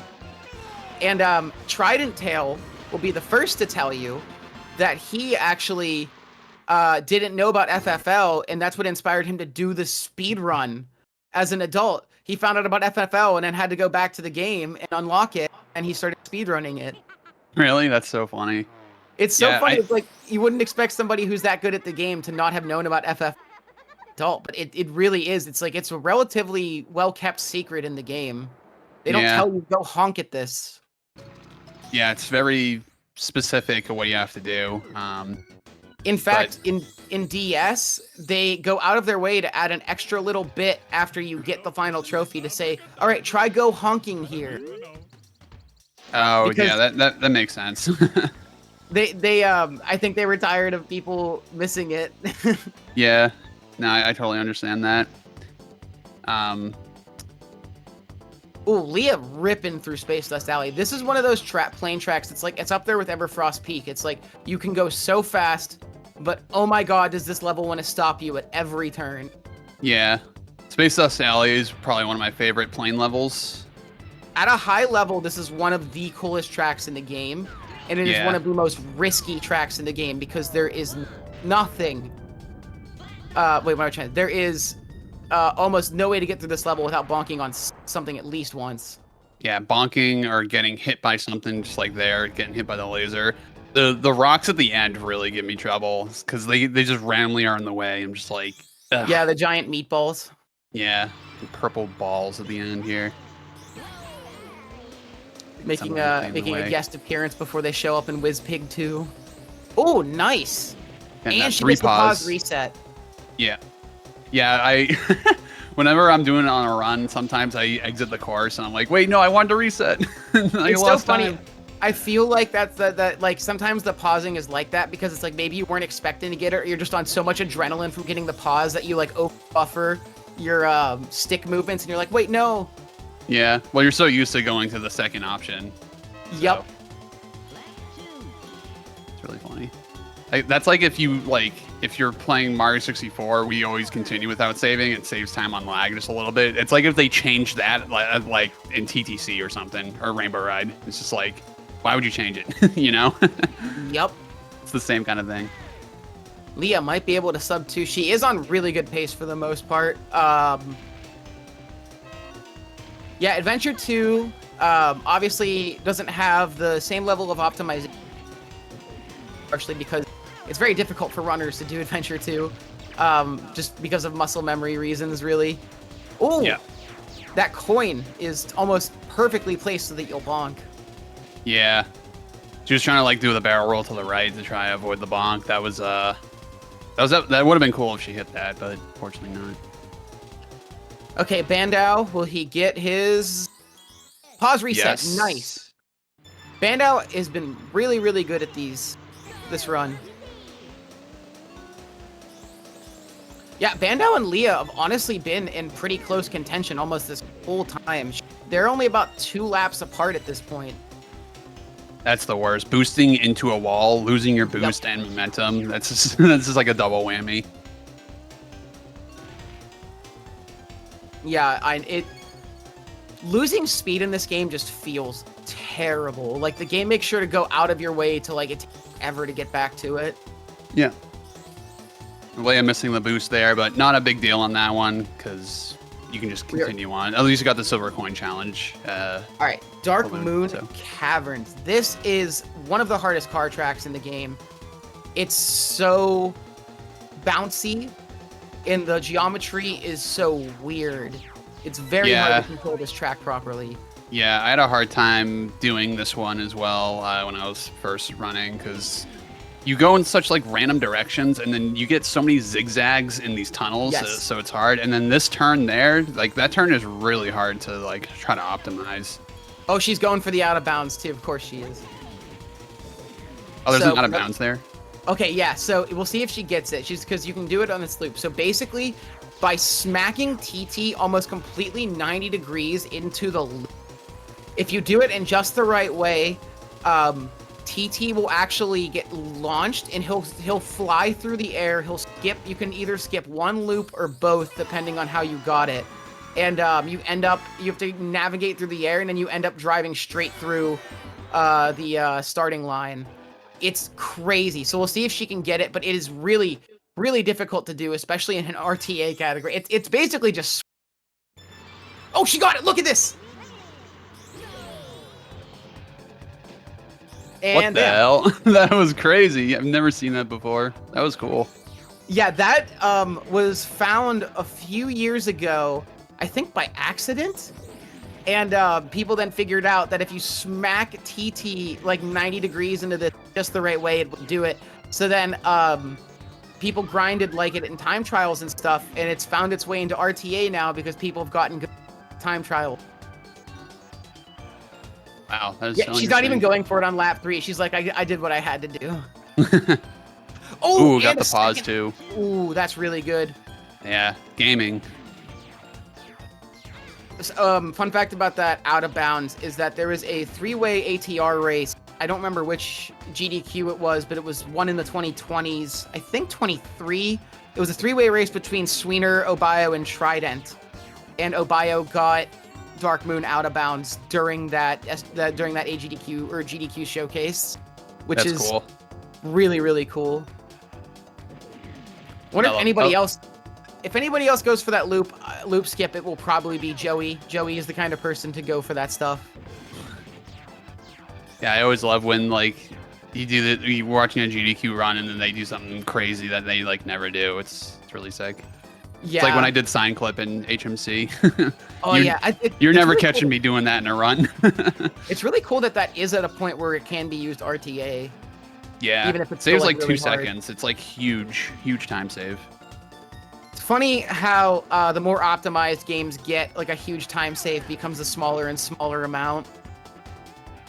Like, I would assume that, you know, when you guys got carpetless, Bandow getting the pause reset as well, he is right on Leah's tail. If like, we could be one pause reset away from Bandow taking the lead. Yeah, it's super close. But I have to imagine when carpetless came out, it was a big deal, partially because when's the last time you got a strat that saved that much time in Mario 64? Probably like cannonless, and even cannonless doesn't save a minute. It saves like 30 or something. So it's like, it's like Yeah, nothing was as crazy as carpetless. Like we didn't think that was ever gonna happen. Yeah, and it's funny to watch something go from like haha to like, oh no, this is a reality and we're doing it now. Yeah. Um, And it kind of threw the loop of like how the run is shaping up to be. So like you can get like a 103 up, which is like kind of like mid game level area. yeah, and yeah, then- that's the you're talking about, like, I think what the fastest I've seen people get up is like a high one. Yeah, I think a mid 101 is the best up touch, and I think it's still in the world record for 120. So That's crazy. Yeah. But yeah, you're saying you can get a mid 103 upstairs, and or you can get like a 103 upstairs and still get like a 138. 36. Yeah, or yeah, Yeah. 38. Yeah, actually, you can. I think you can get a 130. I think Karen's gotten a 103 up, and has gotten a 136. Like a Yeah. 33 upstairs is definitely doable, but it's like insanely hard. But it has happened before. It's crazy to me too. I guess it's like that game never stops. And what I mean is that, like, you get to it's hard all the way through, and you get to upstairs, and it's like, okay, well now we're about to jump the difficulty even further. Oh, nice, Bandow. Okay, Bandow again, right on her tail, man. It could be one mistake, one pause reset could be the entire difference, because they're essentially about a race apart now, maybe Yeah. a little bit less. Yeah, it's super close. And we also have to do Spaceport Out of Bounds 3 times in a row coming up here. So again, Yeah, that it seems like a could be gauntlet. it's gonna be like the difference maker could happen.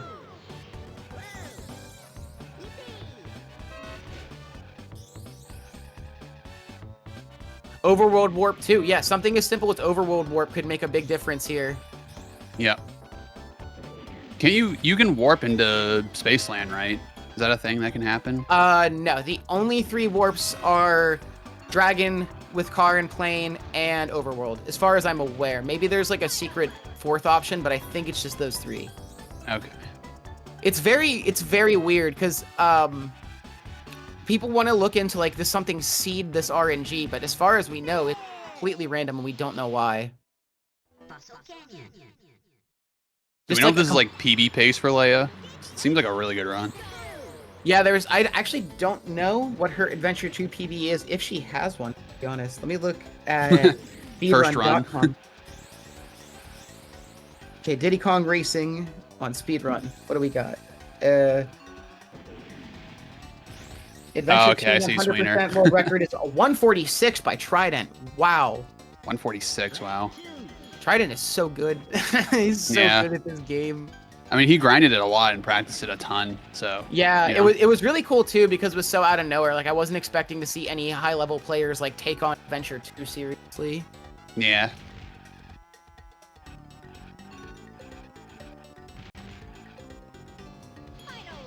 It's so funny to see Dino this late into the game. It just feels weird. Yeah, I agree. All right, Leah missing the loading zone. It's Fine, so it's- tricky. It's only a few seconds. All right, let's see what we get here. Dragon Dragon car. car. Okay. Almost like it's a 70% chance or something. Joey in 8th. Oof. Yeah, I think the Adventure 2 coin placements have been giving Joey some trouble here. Yeah, He has- probably didn't realize the locations of them as much. Or just as like he thought he's it getting would. his Adventure 1s and 2s mixed up, which is making it work. Definitely. He's definitely been fighting for his life in some of these coin races. This is like if you did Mario 64. I know I keep saying it, but it's like I have nothing else to reference. No, Mario no, no, I mean- 64 mirrored, and the red coins are in different spots. It's like the same thing. It would exactly. I mean, that's like that would like be like brain melting for a lot of people. Yeah. Basically, we know where in memory it's pulling the data, but we don't know why it chooses the value it does or why it's random every time or the outcomes. I love gambling. Ooh, okay. Well, like we were just saying, we have to. Oh God, Leah. Ugh. Not a great position to be in. She either messed up the out of bounds or she got shot. Oh Ooh. no. Might be beneficial to just finish this lap. Or ooh. That's really unfortunate. This could She's be. gonna try again. This could be everything Bandow wanted. So I think she still just has to complete the trophy here. So it doesn't matter if she's first place, but it's okay. She's got the out of bounds now. Surely. Yeah, it's all right. You just got to make a triangle. It's kind of a weird rounded triangle, but it works. Spaceport Alpha out of bounds is so wild to me because it just looks like nothing is happening. Yeah, it's funny. I've shown people who don't run this game the out of bounds, and they're like, I'm like, oh, you just look at the mini map, and even then, that's really. Yeah, the mini-map makes it a little easier, but it's still like hard to navigate. All right, Leah completing the trophy with a big mistake. Bandow could save time right now, like that, just like that. It's definitely gonna help out. Gonna shorten the gap huge. ever so slightly. That's huge. And then she has to do the out of bounds 2 more times. And we still have a pause reset in the mix. This race is not over. This is so close. Yeah, and then you got the Whizpig 2 out of bounds as well. Yup, that could easily mess things up as well. It sucks in DS we can't go out of bounds there, so we have to do pig race, and it's just the goofiest track in the world. I didn't learn the out of bounds for that, and trying to do that race is just so hard. Also want to point out, Leah did not have a blue balloon, so she opted to do the time trials clip out, which is so hard. You have to slow down just ever so slightly above the thing so the TT gently drops out of bounds. That is not easy to do. So Leah was able to just whip out the time trial strat. This is why she's a dangerous racer. She's so good at time trials. She can turn that on when she needs it. All right, Bandow, this is big. What do we got? Can you do it? Let's find out. Oh, Leia missing the pause. It's hard to time that pause when you're out of bounds, so you can't see the finish line. Ooh, Bandow gets a very clean clip out. Leia's gonna lose see some DS time hating to the chat, but I'm not gonna read the it. silver coin challenge part here. Okay, yeah, she still has, so Leah still has the silver coin challenge in 2 stages. Bandow, this could be it right here. If he gets the pause reset here, he's ahead of. Also, that one boost when you enter the city section in Star City, so mean. You have to approach it from the left or right or whatever, or it. Oh, he got it. All right, that could be if. Ooh, so Leah still has a whole Spaceport Alpha to go, along with a second out of bounds and the coins. That's rough. That little like star power thing just protected Leia from that mine. That was pretty clutch.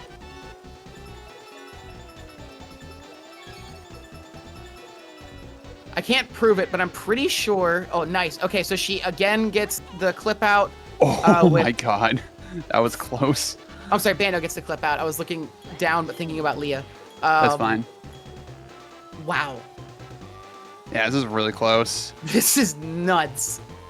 Also, I was gonna say, I can't prove it. Oh, single frame pause reset. This is. Wait. Oh my god. This is anybody's race right now between Leah and Bandow. Like, it is going to come down to Whizpig 2. Ooh, Leah missing both the coins in the beginning here.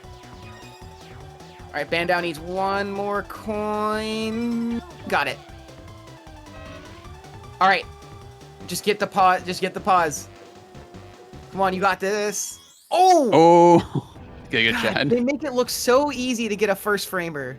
Yeah, it really is kind of just you feel it. You know, you feel when you're I gonna totally pause. There's agree. no visual cue. There's no nothing. You just gotta know.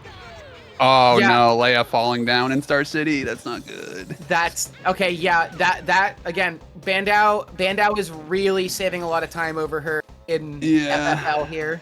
That's rough. Is there a coin on the monorail? No. Oh, it looked okay. Maybe my eyes were just playing tricks. I swear to God, it looked like it was on the monorail track. Maybe there's just like an N64 logo there. I think that's what you were thinking. Yeah. Ooh. Leah kind of got stuck on the wall for a second. Okay, Bandow. Oh boy, if he gets the pause reset with the coins here, then he is dangerously close to WizPig 2. Really, really good FFL from Bandow. Okay, Leia with all the coins now. She's just finished the race. I love that double boost strat at the very end. Oh. Nice pause there. All right. All right. Oh my God, this is so close. Spaceport Alpha is pretty long, so. Yeah, she still has Spaceport Alpha to go. So again, but Bandow still has one more coin. Oh my God, this is again down to the wire. It could be WizPig 2 decides this. Oh no! Bandow missed the pause. Oh oh God. Okay, so luckily this is the only coin track he still has to do. It's not the biggest loss in the world, but that will hurt him. Yeah. Also, I just want to say, it's very weird to me that we collect a total of 47 balloons. I don't know why specifically 47. Not a nice round number or anything. Yeah. You would think like 50 would be like, they'd put like 3 more overworld balloons like somewhere. Something, you know? yeah. Yeah. You'd make it an even 50, but no, it's 47. Funny, DS doesn't even add any more balloons. They just change the location of a few overworld balloons. So instead of ones that are just like chilling in the overworld, you actually do something for them. Like there's one where you have to draw the balloon sand in order to spawn it. There's one where you have to use the touchscreen to push a block of ice into the water so that it like goes down to the sherbet overworld and then melts and you pick it up from this beach. Really? That's weird. Yeah, they made them like more interactive because they're really about the touchscreen, obviously. Yeah. Okay, Leah with 1 coin left in lap There it 3, is. heading into WizPig 2. Bandow with all coins heading into lap 3.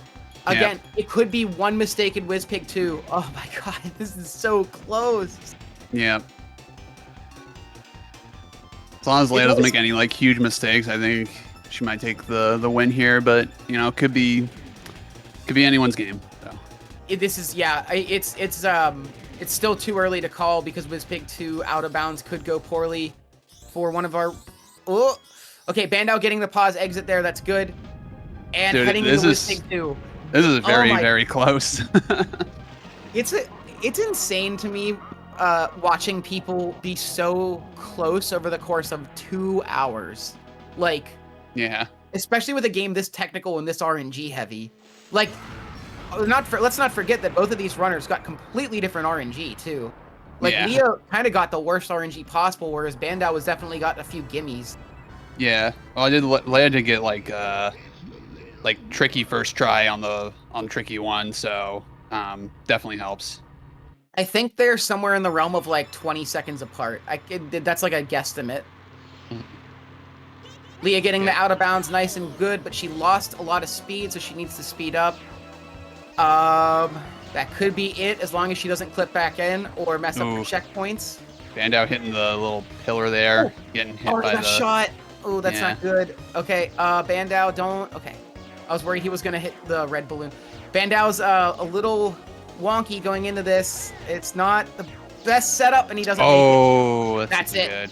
That's it. Leah wins. I don't think, unless she has to reset the race for whatever reason, I do believe that that's what's going to win her the race.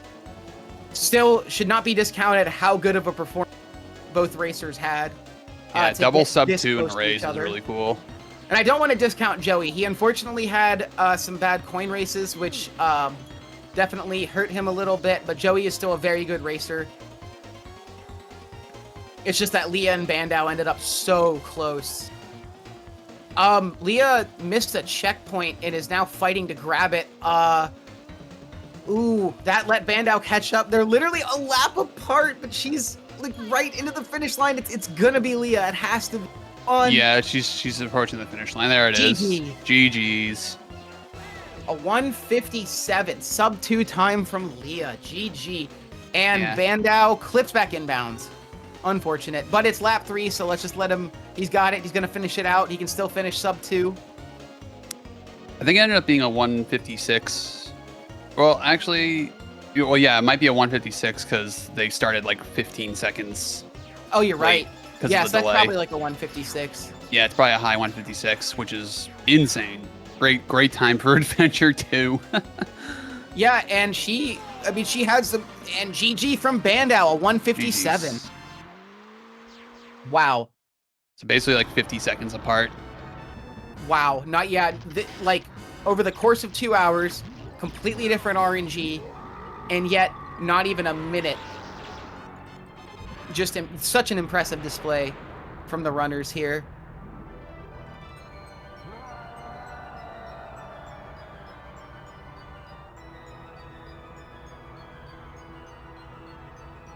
Man, I love the ending music. I can like hear it too without even having the audio on. Yeah, it's so ingrained in your brain. This game has such distinct sound effects and music. It's so easy. Oh God, Joey!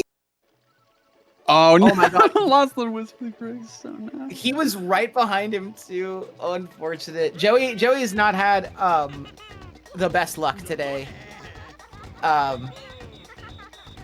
Yeah, Adventure 2 is not for the faint of heart. It really isn't. It's very tough.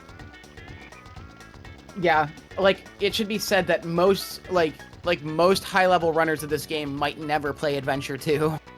Yeah. I am going to use the restroom real quick. I will be right back. All right, I'm good. We are at the end of the 2 races here, so it was really interesting to see the Adventure 2 and seeing the different strats that I haven't really seen before. I've watched a few speedruns of Adventure 2, so I mainly watch Adventure 1. Being a new speedrunner myself in Diddy Kong Racing, it was really great to do comms for the racers here. Brandon was just kind of DM me like the last minute, last night. He was like, "Hey, you want to do comms for this?" I was like, "Yeah, I got nothing going on, sure." Even though I don't know like very specific things about this game, I definitely know a little bit to get by. So, but yeah, huge GGs to Leah. Really good performance by all the runners. It's really good to watch. No, thanks for having me. This was a ton of fun. Diddy Kong Racing community is really nice, so I've had a blast meeting people and talking to people and learning the game.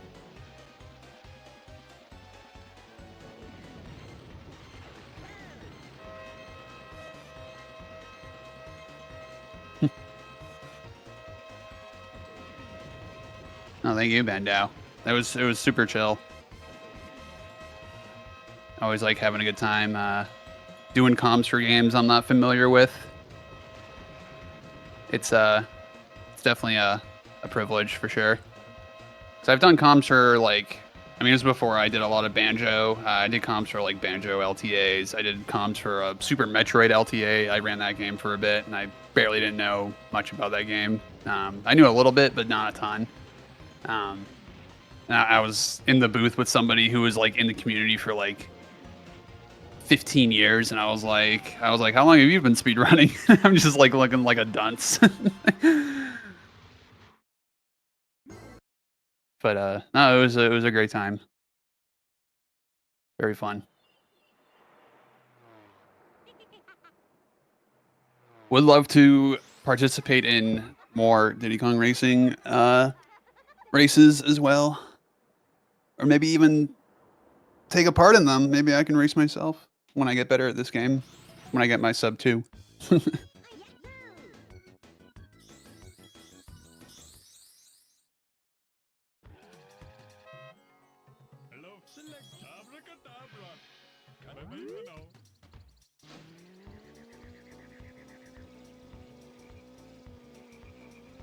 People guessing the cheat code at the end. I always forget this game has cheat codes in it.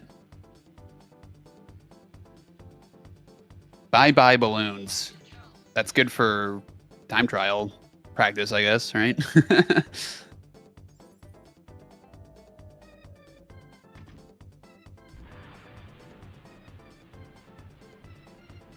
I always guess, I'm going to guess Teeny Weenies because I just like that cheat code name.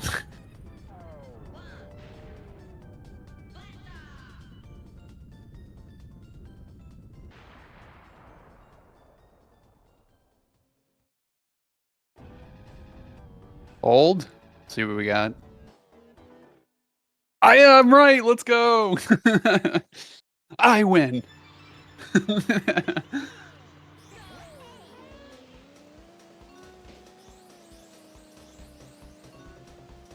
All I had to do was guess Teeny Weenies every single time because that's the only one I know from on top of my head.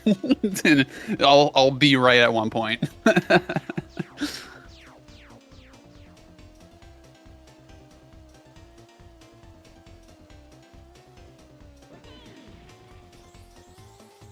No, the real winner is Leah. A high 156 in a race is crazy. It beats my PB by like 20 minutes, and it's a mirrored version of the game they always run. It's just nuts to me.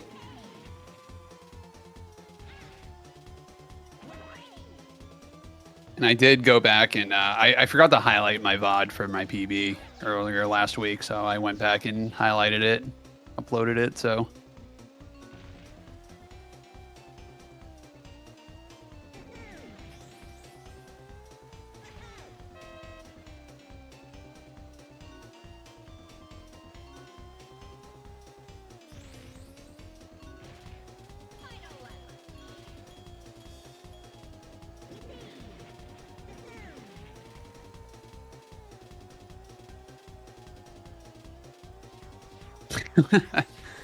Yeah, subscribe or follow.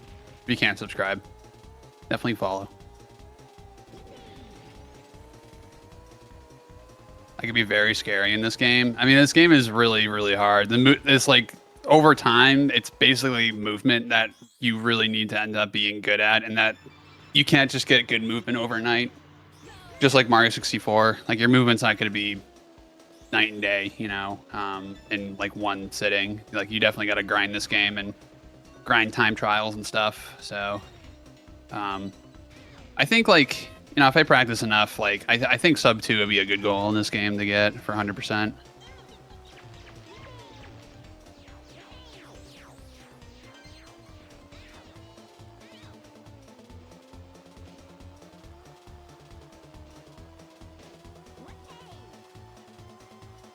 The only thing that kind of holds me back from grinding it so much is the tricky RNG.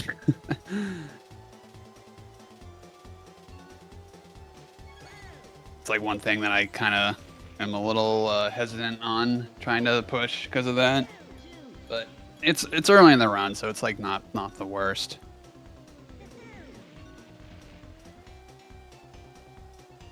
Yeah, I would love a sub 2. I got to be the best Mario runner with the best Diddy Kong racing time.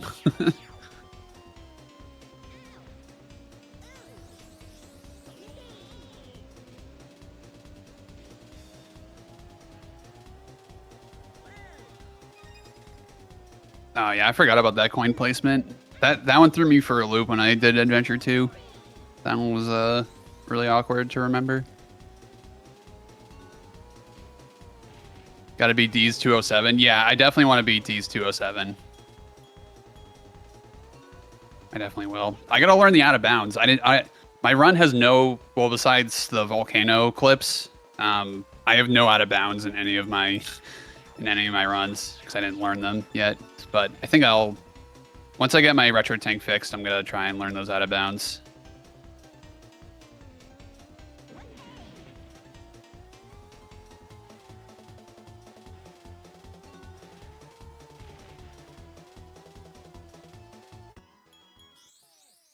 Nice pause there from Joey.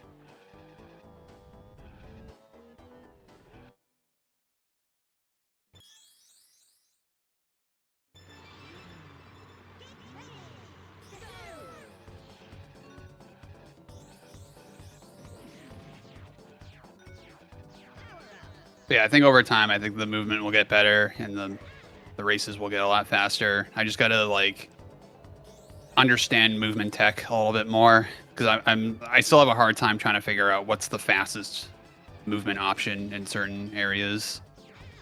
And obviously, I just gotta keep practicing and, you know, getting better times. So.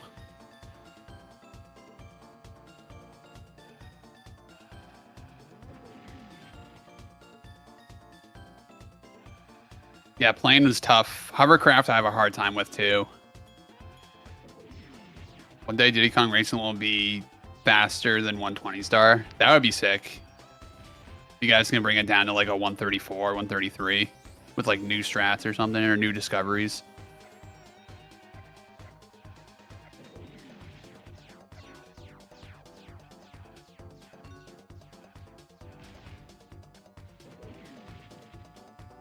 That'd be pretty cool.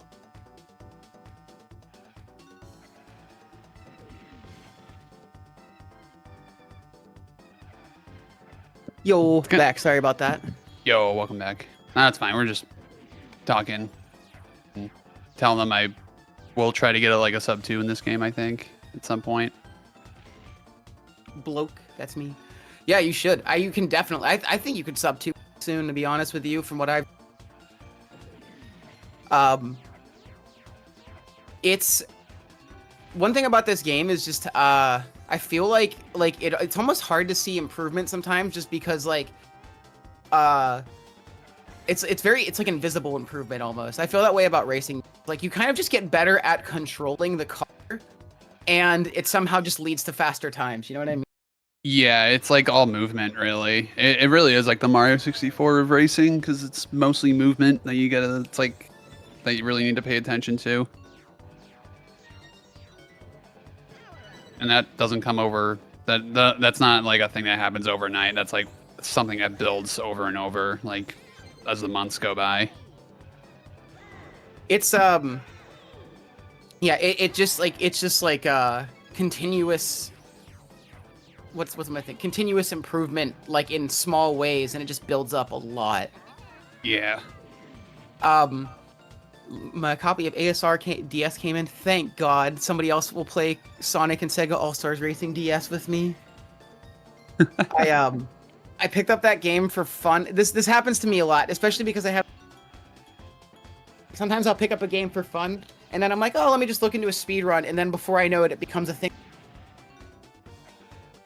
And in the case of Sonic and Sega All-Stars Racing DS, it was just like, oh, let me record a time trial, haha, close to like one of the topper times. So I was like, oh, let me just keep going, and then several months later, here we are.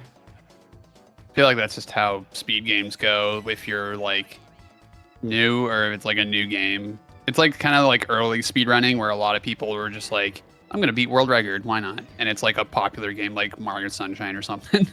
Like they just go back and grind it a bunch.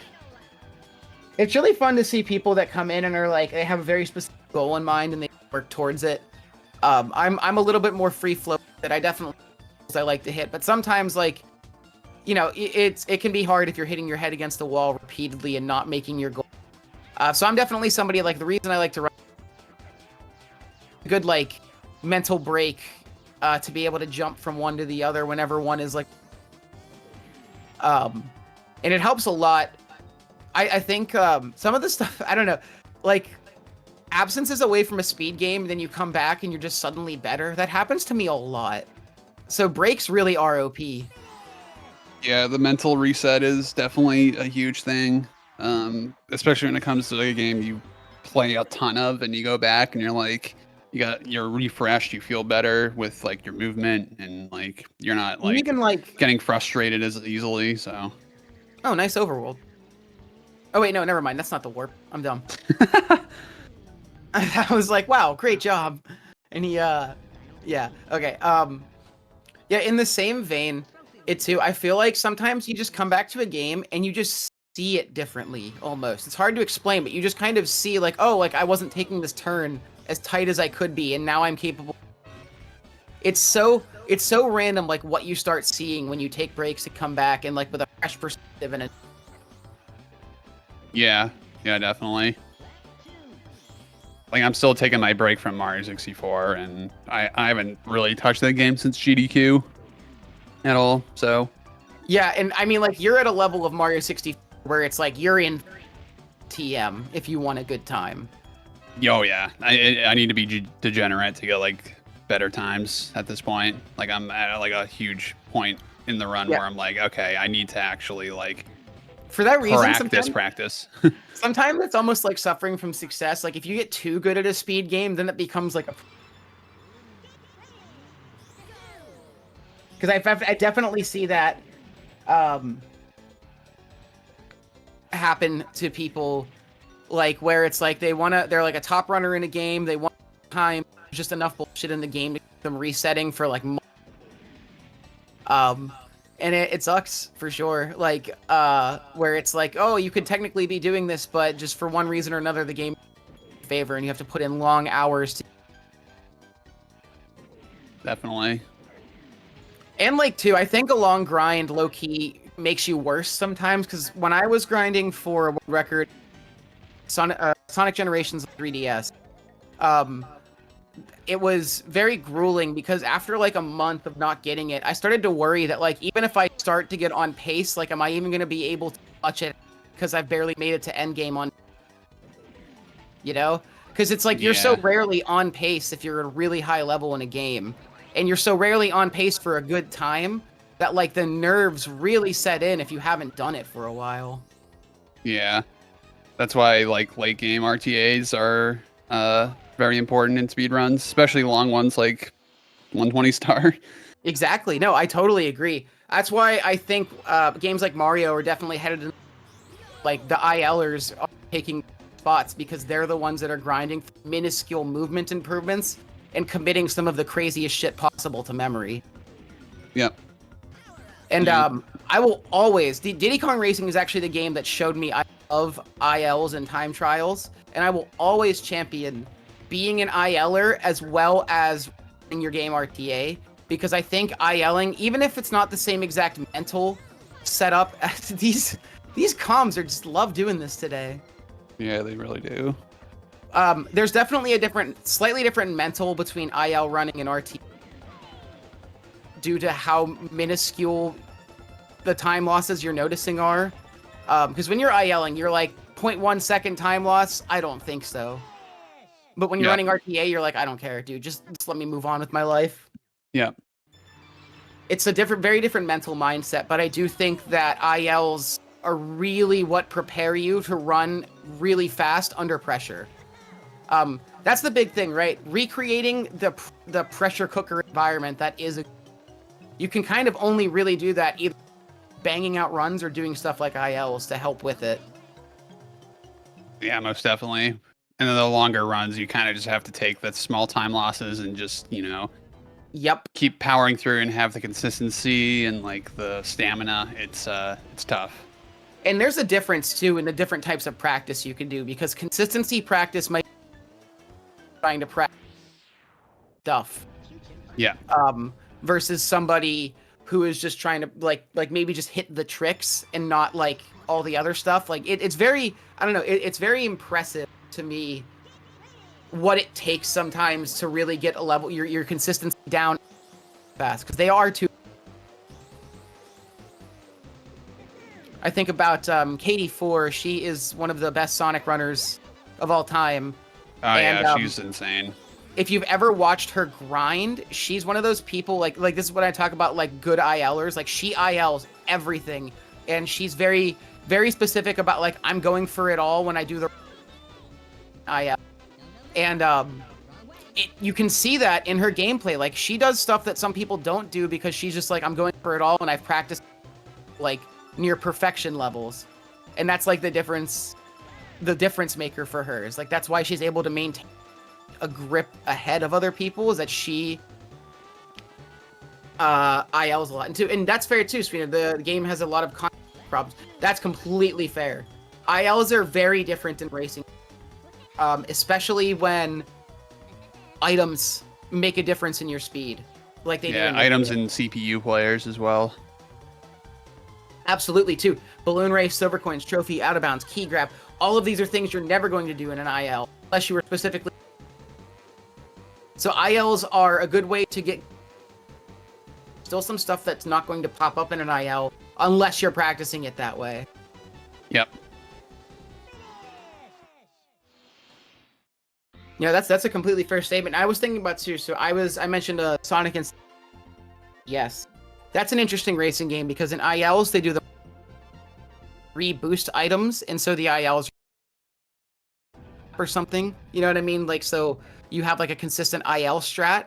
But then when you do RTA, the idea that you might get a boost is really, really small percentage-wise because you're always in first. My mic is cutting in and out a bit. My bad. I don't know how to fix that. Let me just unplug it.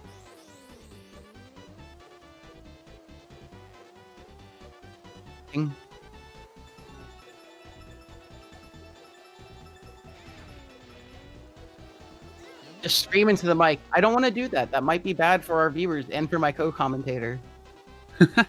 Well, if that's the case, I can just mute. If you're just gonna start yelling, that's fine. It might just be that I keep like drifting in to and from the microphone, so it's like occasionally it picks me up and then occasionally it drops me. Yeah. I was gonna mention it, but I don't know if we had technical difficulties this late into the commentary because we're just kind of watching Joey finish the run. So he's pretty close to the end now. He's probably got like 10 more minutes or 15. Yeah. So if he's in Spaceport, he only has about 3-ish more races to go. Because he has Spaceport coins, and then he has, or is this Spaceport for the trophy race? I think this might. No, he finished the trophy, so he's doing Spaceport too. Right. Okay.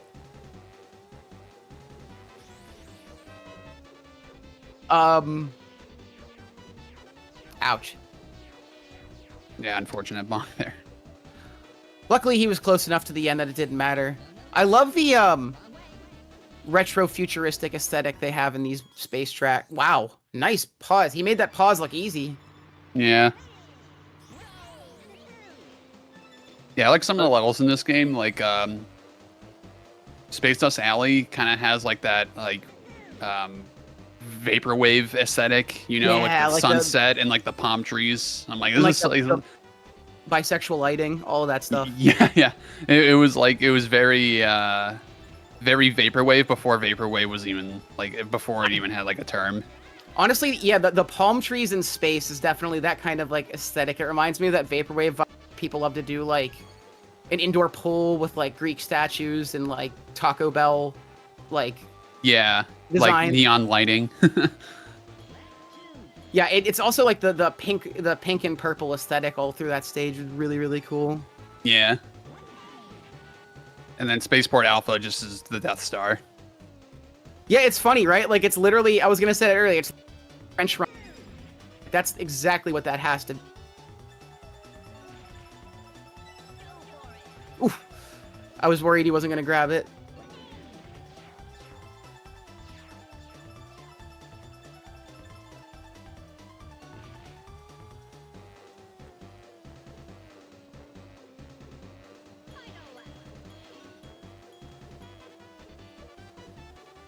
Yeah, one thing about this game is that the tracks are really short in comparison to a game like Mario 64.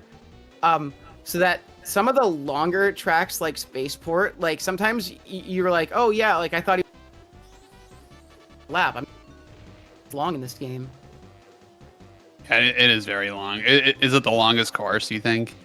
I actually don't know off the top of my head. It's up there. Dark Moon is one of the longest as well.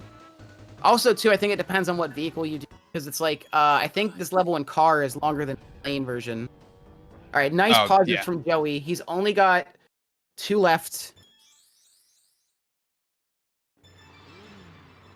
Let's get, and Star City, thankfully, relatively short track, so let's clean it up. Let's get out of here. You got this, Joey. One of the things they added in DS in Star City is a little under part to the track. So like below the golf ball, there is a second tunnel that leads into the same tunnel as the golf ball, and it's actually faster to just take that. So you just grab a boost, jump off the bridge, and go towards the lower route. It's like cheap. Oh, that's interesting. So No like bridge. if you like fall off on that ramp, you can just take that shortcut. No, you actually don't even want to go up the ramp. You want to so the boost, you take this boost right here that Joey's doing, but you take it off of the ramp and what? Invisible floor detection. TT was hanging on that wall like he was like fastened to it. Yeah, so wait, that zipper right there that Joey just drifted onto is that it doesn't actually work if you approach it like head on. You have to drift into that zipper to make it work. I see. It's really goofy. Oh, Joey, I looked like Joey was trying to do the unmirrored version of the stage there for a second because it looked like he was setting up for a left turn instead of a right turn. Yeah, he was doing that in Dark Moon Caverns as well. He was like turning right, or he was turning left when he was supposed to turn left because of the mirror. So Yeah. used to the motions.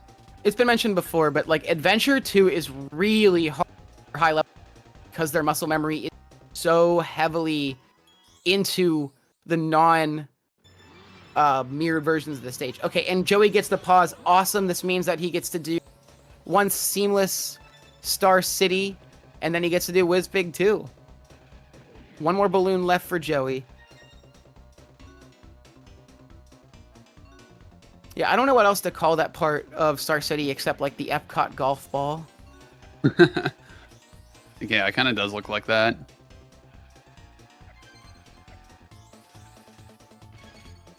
They were bugging when they were like, let's make nothing but 90-degree turns.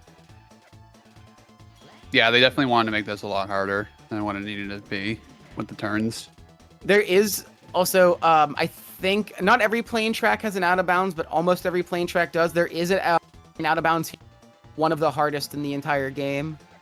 Because what they do is they have to go below where you start, kind of like how, you know, in Whizpig, they're like going below that one part of the track. It's like the same kind of vibe, but it's like a really precise out of bounds.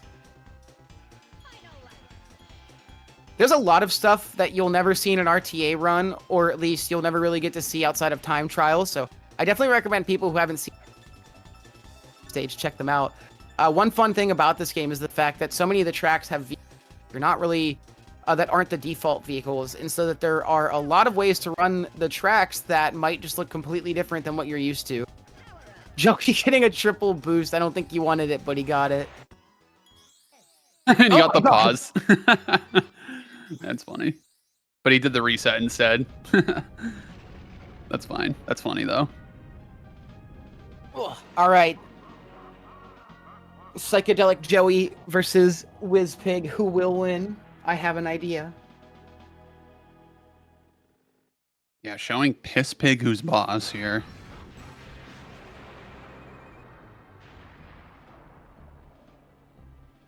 Looky here. It's the little worm. Yeah, why do they call you worms? I guess because worms are slow. It's better than calling you a snail, I guess. It's I guess also too, like, worm implies that like it's like that's what he thinks of, like that's all you are to me. Oh, true. Like inferior worm. Yeah, exactly. Like you're nothing. Like you're like an ant. Joey getting the boost. Does that mean we're not going out of bounds? I guess not. Joey burned the boost immediately, so he might just be opting to do the track inbounds to probably. Oh no. Okay, interesting. I wonder if he meant to do that. Yeah, I'm not sure. Maybe that's like an easier out of bounds to do than the other one. I was wondering if maybe he was like worried about the mirrored track being harder to navigate out of bounds in, but it looks like he might have just missed. Good luck in the throne room. Don't get shot. Okay. Whew. That room is just... What were they thinking with that room? I know, it's ruthless. That whole tunnel is ridiculous too, because the little like electrified bars that run across the bottom and top of the tunnel are just ridiculous as well. Yeah. All right, looks like okay, opting for this blue balloon. Yeah, okay, I think he's just going to stay inbounds, which is completely fair. Also, that's a DS moment. So we can't go out of bounds in DS, so we're at the mercy of the stage. And there is a spaceship, the one that just shot Joey, that posts up outside of this tunnel and has John Wick aim. You're almost always worried about getting hit by it. So, John Wick aim. anytime we have to talk about like good aim, I always default to John Wick. In DS, there's what's it called? There's the balloon touch challenges where like they want you to tap balloons in each level on the bottom screen, and I always joke that they want you to beat John Wick there with the placement of one tap move so hard. That's really funny. All right, Joey, lap 3. Please don't get shot. Okay, thank God.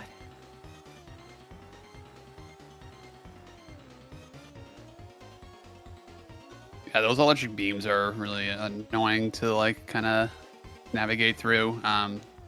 It's weird that Wizpig actually hits one of those beams in the race. Like you can hear it off screen.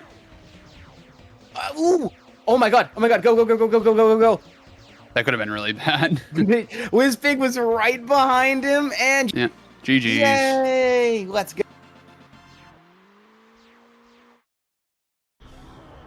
Finishing out with a 227. 5x probably, so. I think our runners are coming in for post-game interviews.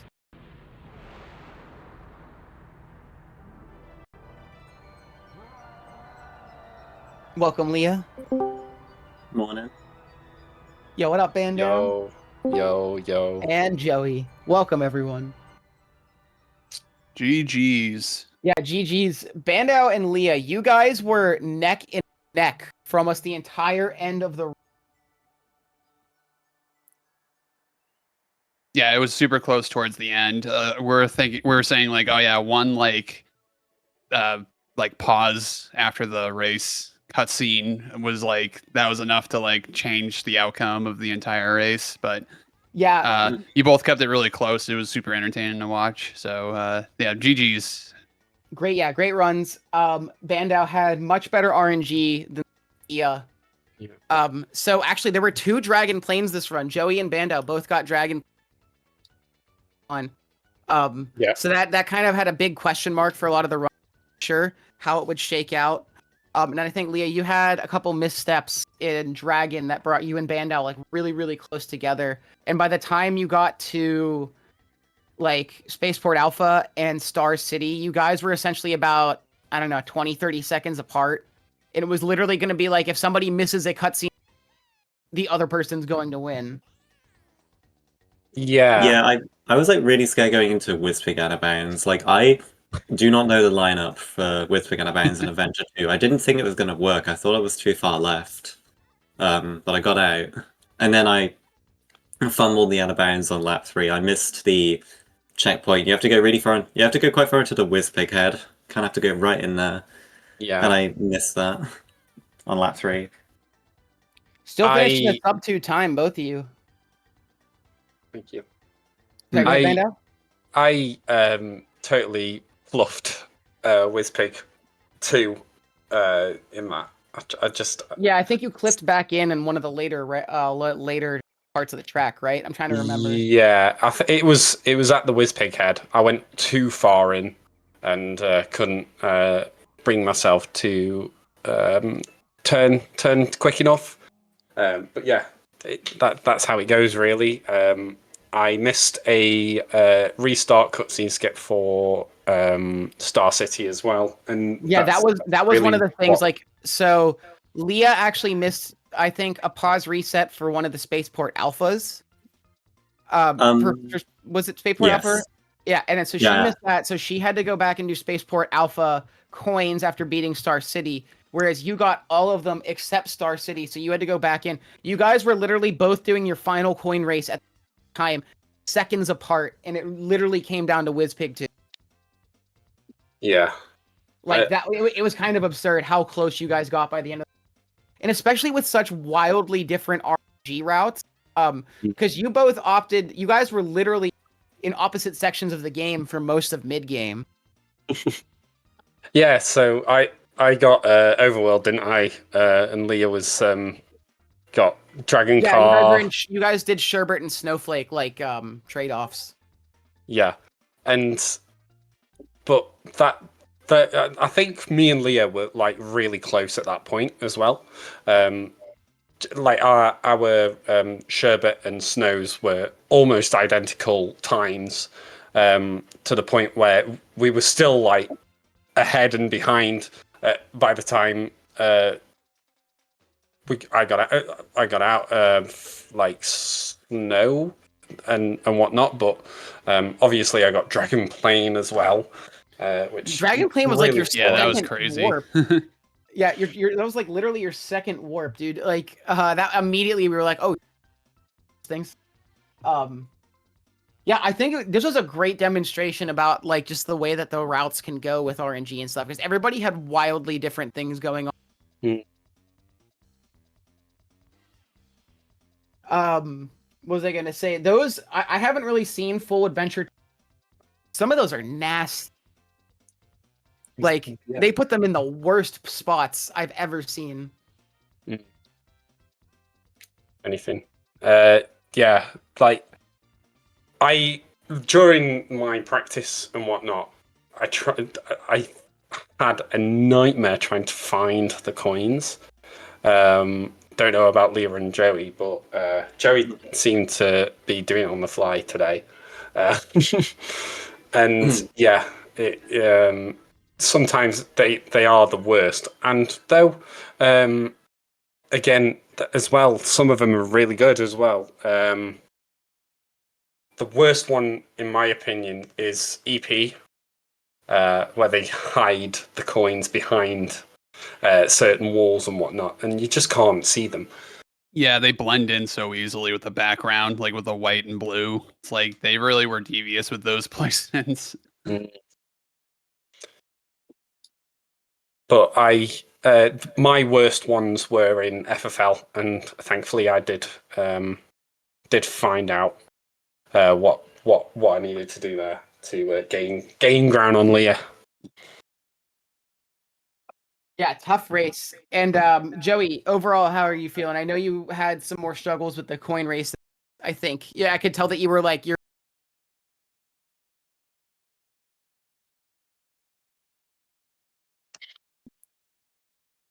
Joseph, R.I.P.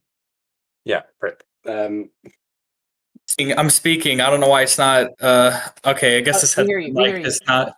Okay, yeah. So the second half. So I would say like Dragon through FFL. I didn't know the coins were on the fly because of how these save files are set up, where you can't do FFL coins and practice the earlier ones. So the first three worlds, I practiced the coins a lot, and then it kind of got like scary in Dragon. That and I just made really big mistakes. Like I didn't realize that like, oh, Dragon 1 like stay in. I reset it immediately and I realized I had a trophy stored. So that's tough, but you know what? I'm gonna come back and I'm gonna get sub 2 very soon. I 100% believe that. You absolutely can. I think this was a very humbling but very fun experience. I still had fun regardless, and also like that's important. Yeah, no, and also like Adventure 2 is so weird. Like you would think that it's almost going to be like Mario 64 and that you can just or Mario Kart. You ever like play that and you feel like you could just play if it's mirrored or not, close to the same. This one was very odd. I guess it's so ingrained because we spent so many hours playing the tracks that if you do them reversed, it is weird. I believe it. Yeah, we were talking about this. That's what makes Adventure 2 screaming at you the entire run. I would like. It reminds me of playing So Twilight Princess. I first played on Wii growing up, and then as an adult, I got it on GameCube, and it's like what? Because the maps are completely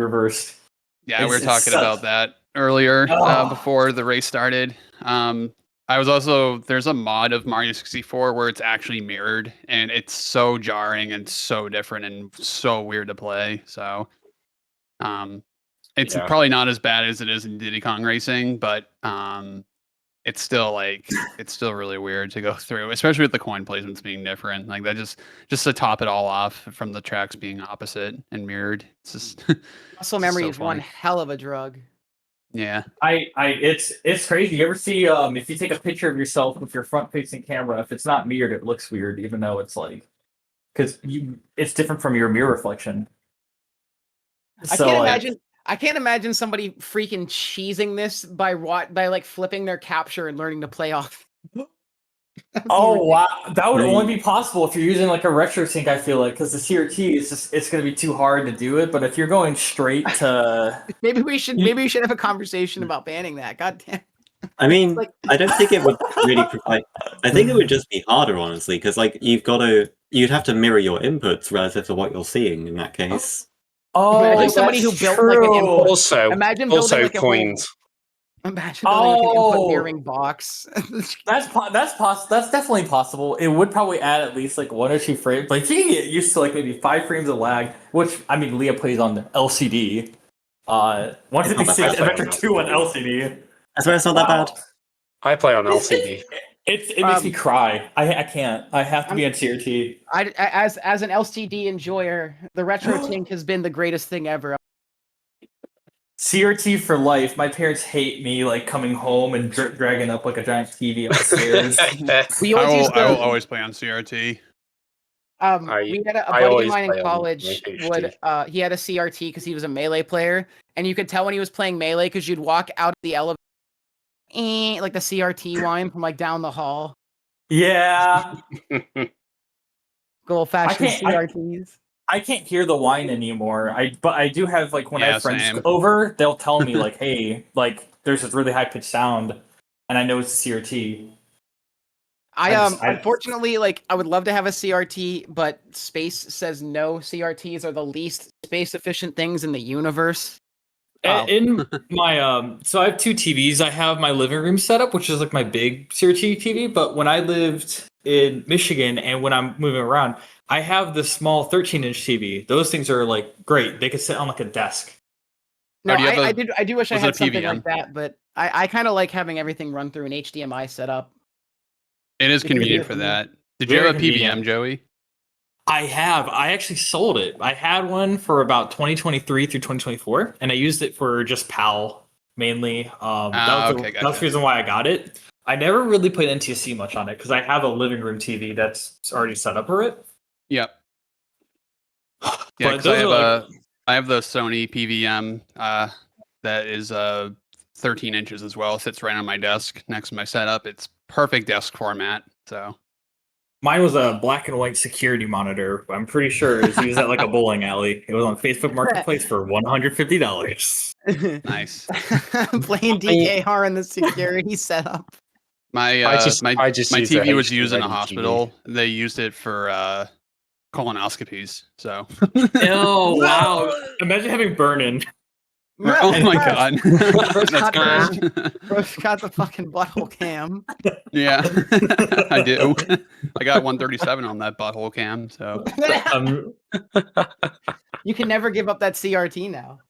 that's true. No, I'm gonna have this thing forever. I love it so much. That's if it doesn't break. When I went to Midwest, there was someone who had like a PVM and like. So mine was a security monitor, so like it still did like 50, 60 hertz, but it didn't do full color. I have seen the picture that people have posted online where like people can get like crazy quality, almost like you would be playing like emulation, like where you can see like all the pixels and stuff. Which I don't know how that's gonna. If that's gonna be weird to look at if it's too jarring. But now I want to really invest in getting like a BVM or something crazy, like something that I will only have to use like buy once in my life, and that is the setup. Yeah, definitely. Anyways, thank you all so much for being here. Thank you for hosting this. Seriously, I'm not doing anything. It's all Sweener. Thank you, Sweener. Yeah, thanks, Sweener. Thank you, Really Sweener. everyone. Love you, Sweener. As always. I just want to say thank you, Beav, for joining me your first time on DKR Races. I hope to see you back either as a commentator in the Nice. future. It's a lot of, Yeah, a lot of Nice to fun meet you, having you Beef. here. Hey, nice to meet you too, Joey, Leah, Bandow. You Amazing guys all runs. played Love to see great. it. I'm so happy to watch DKR on my weekend mornings. It's always a blessing. And we're gonna raid D whatever. So everyone say hi to D. Shout outs to D whatever. Shout out. Shut up. All right. Peace.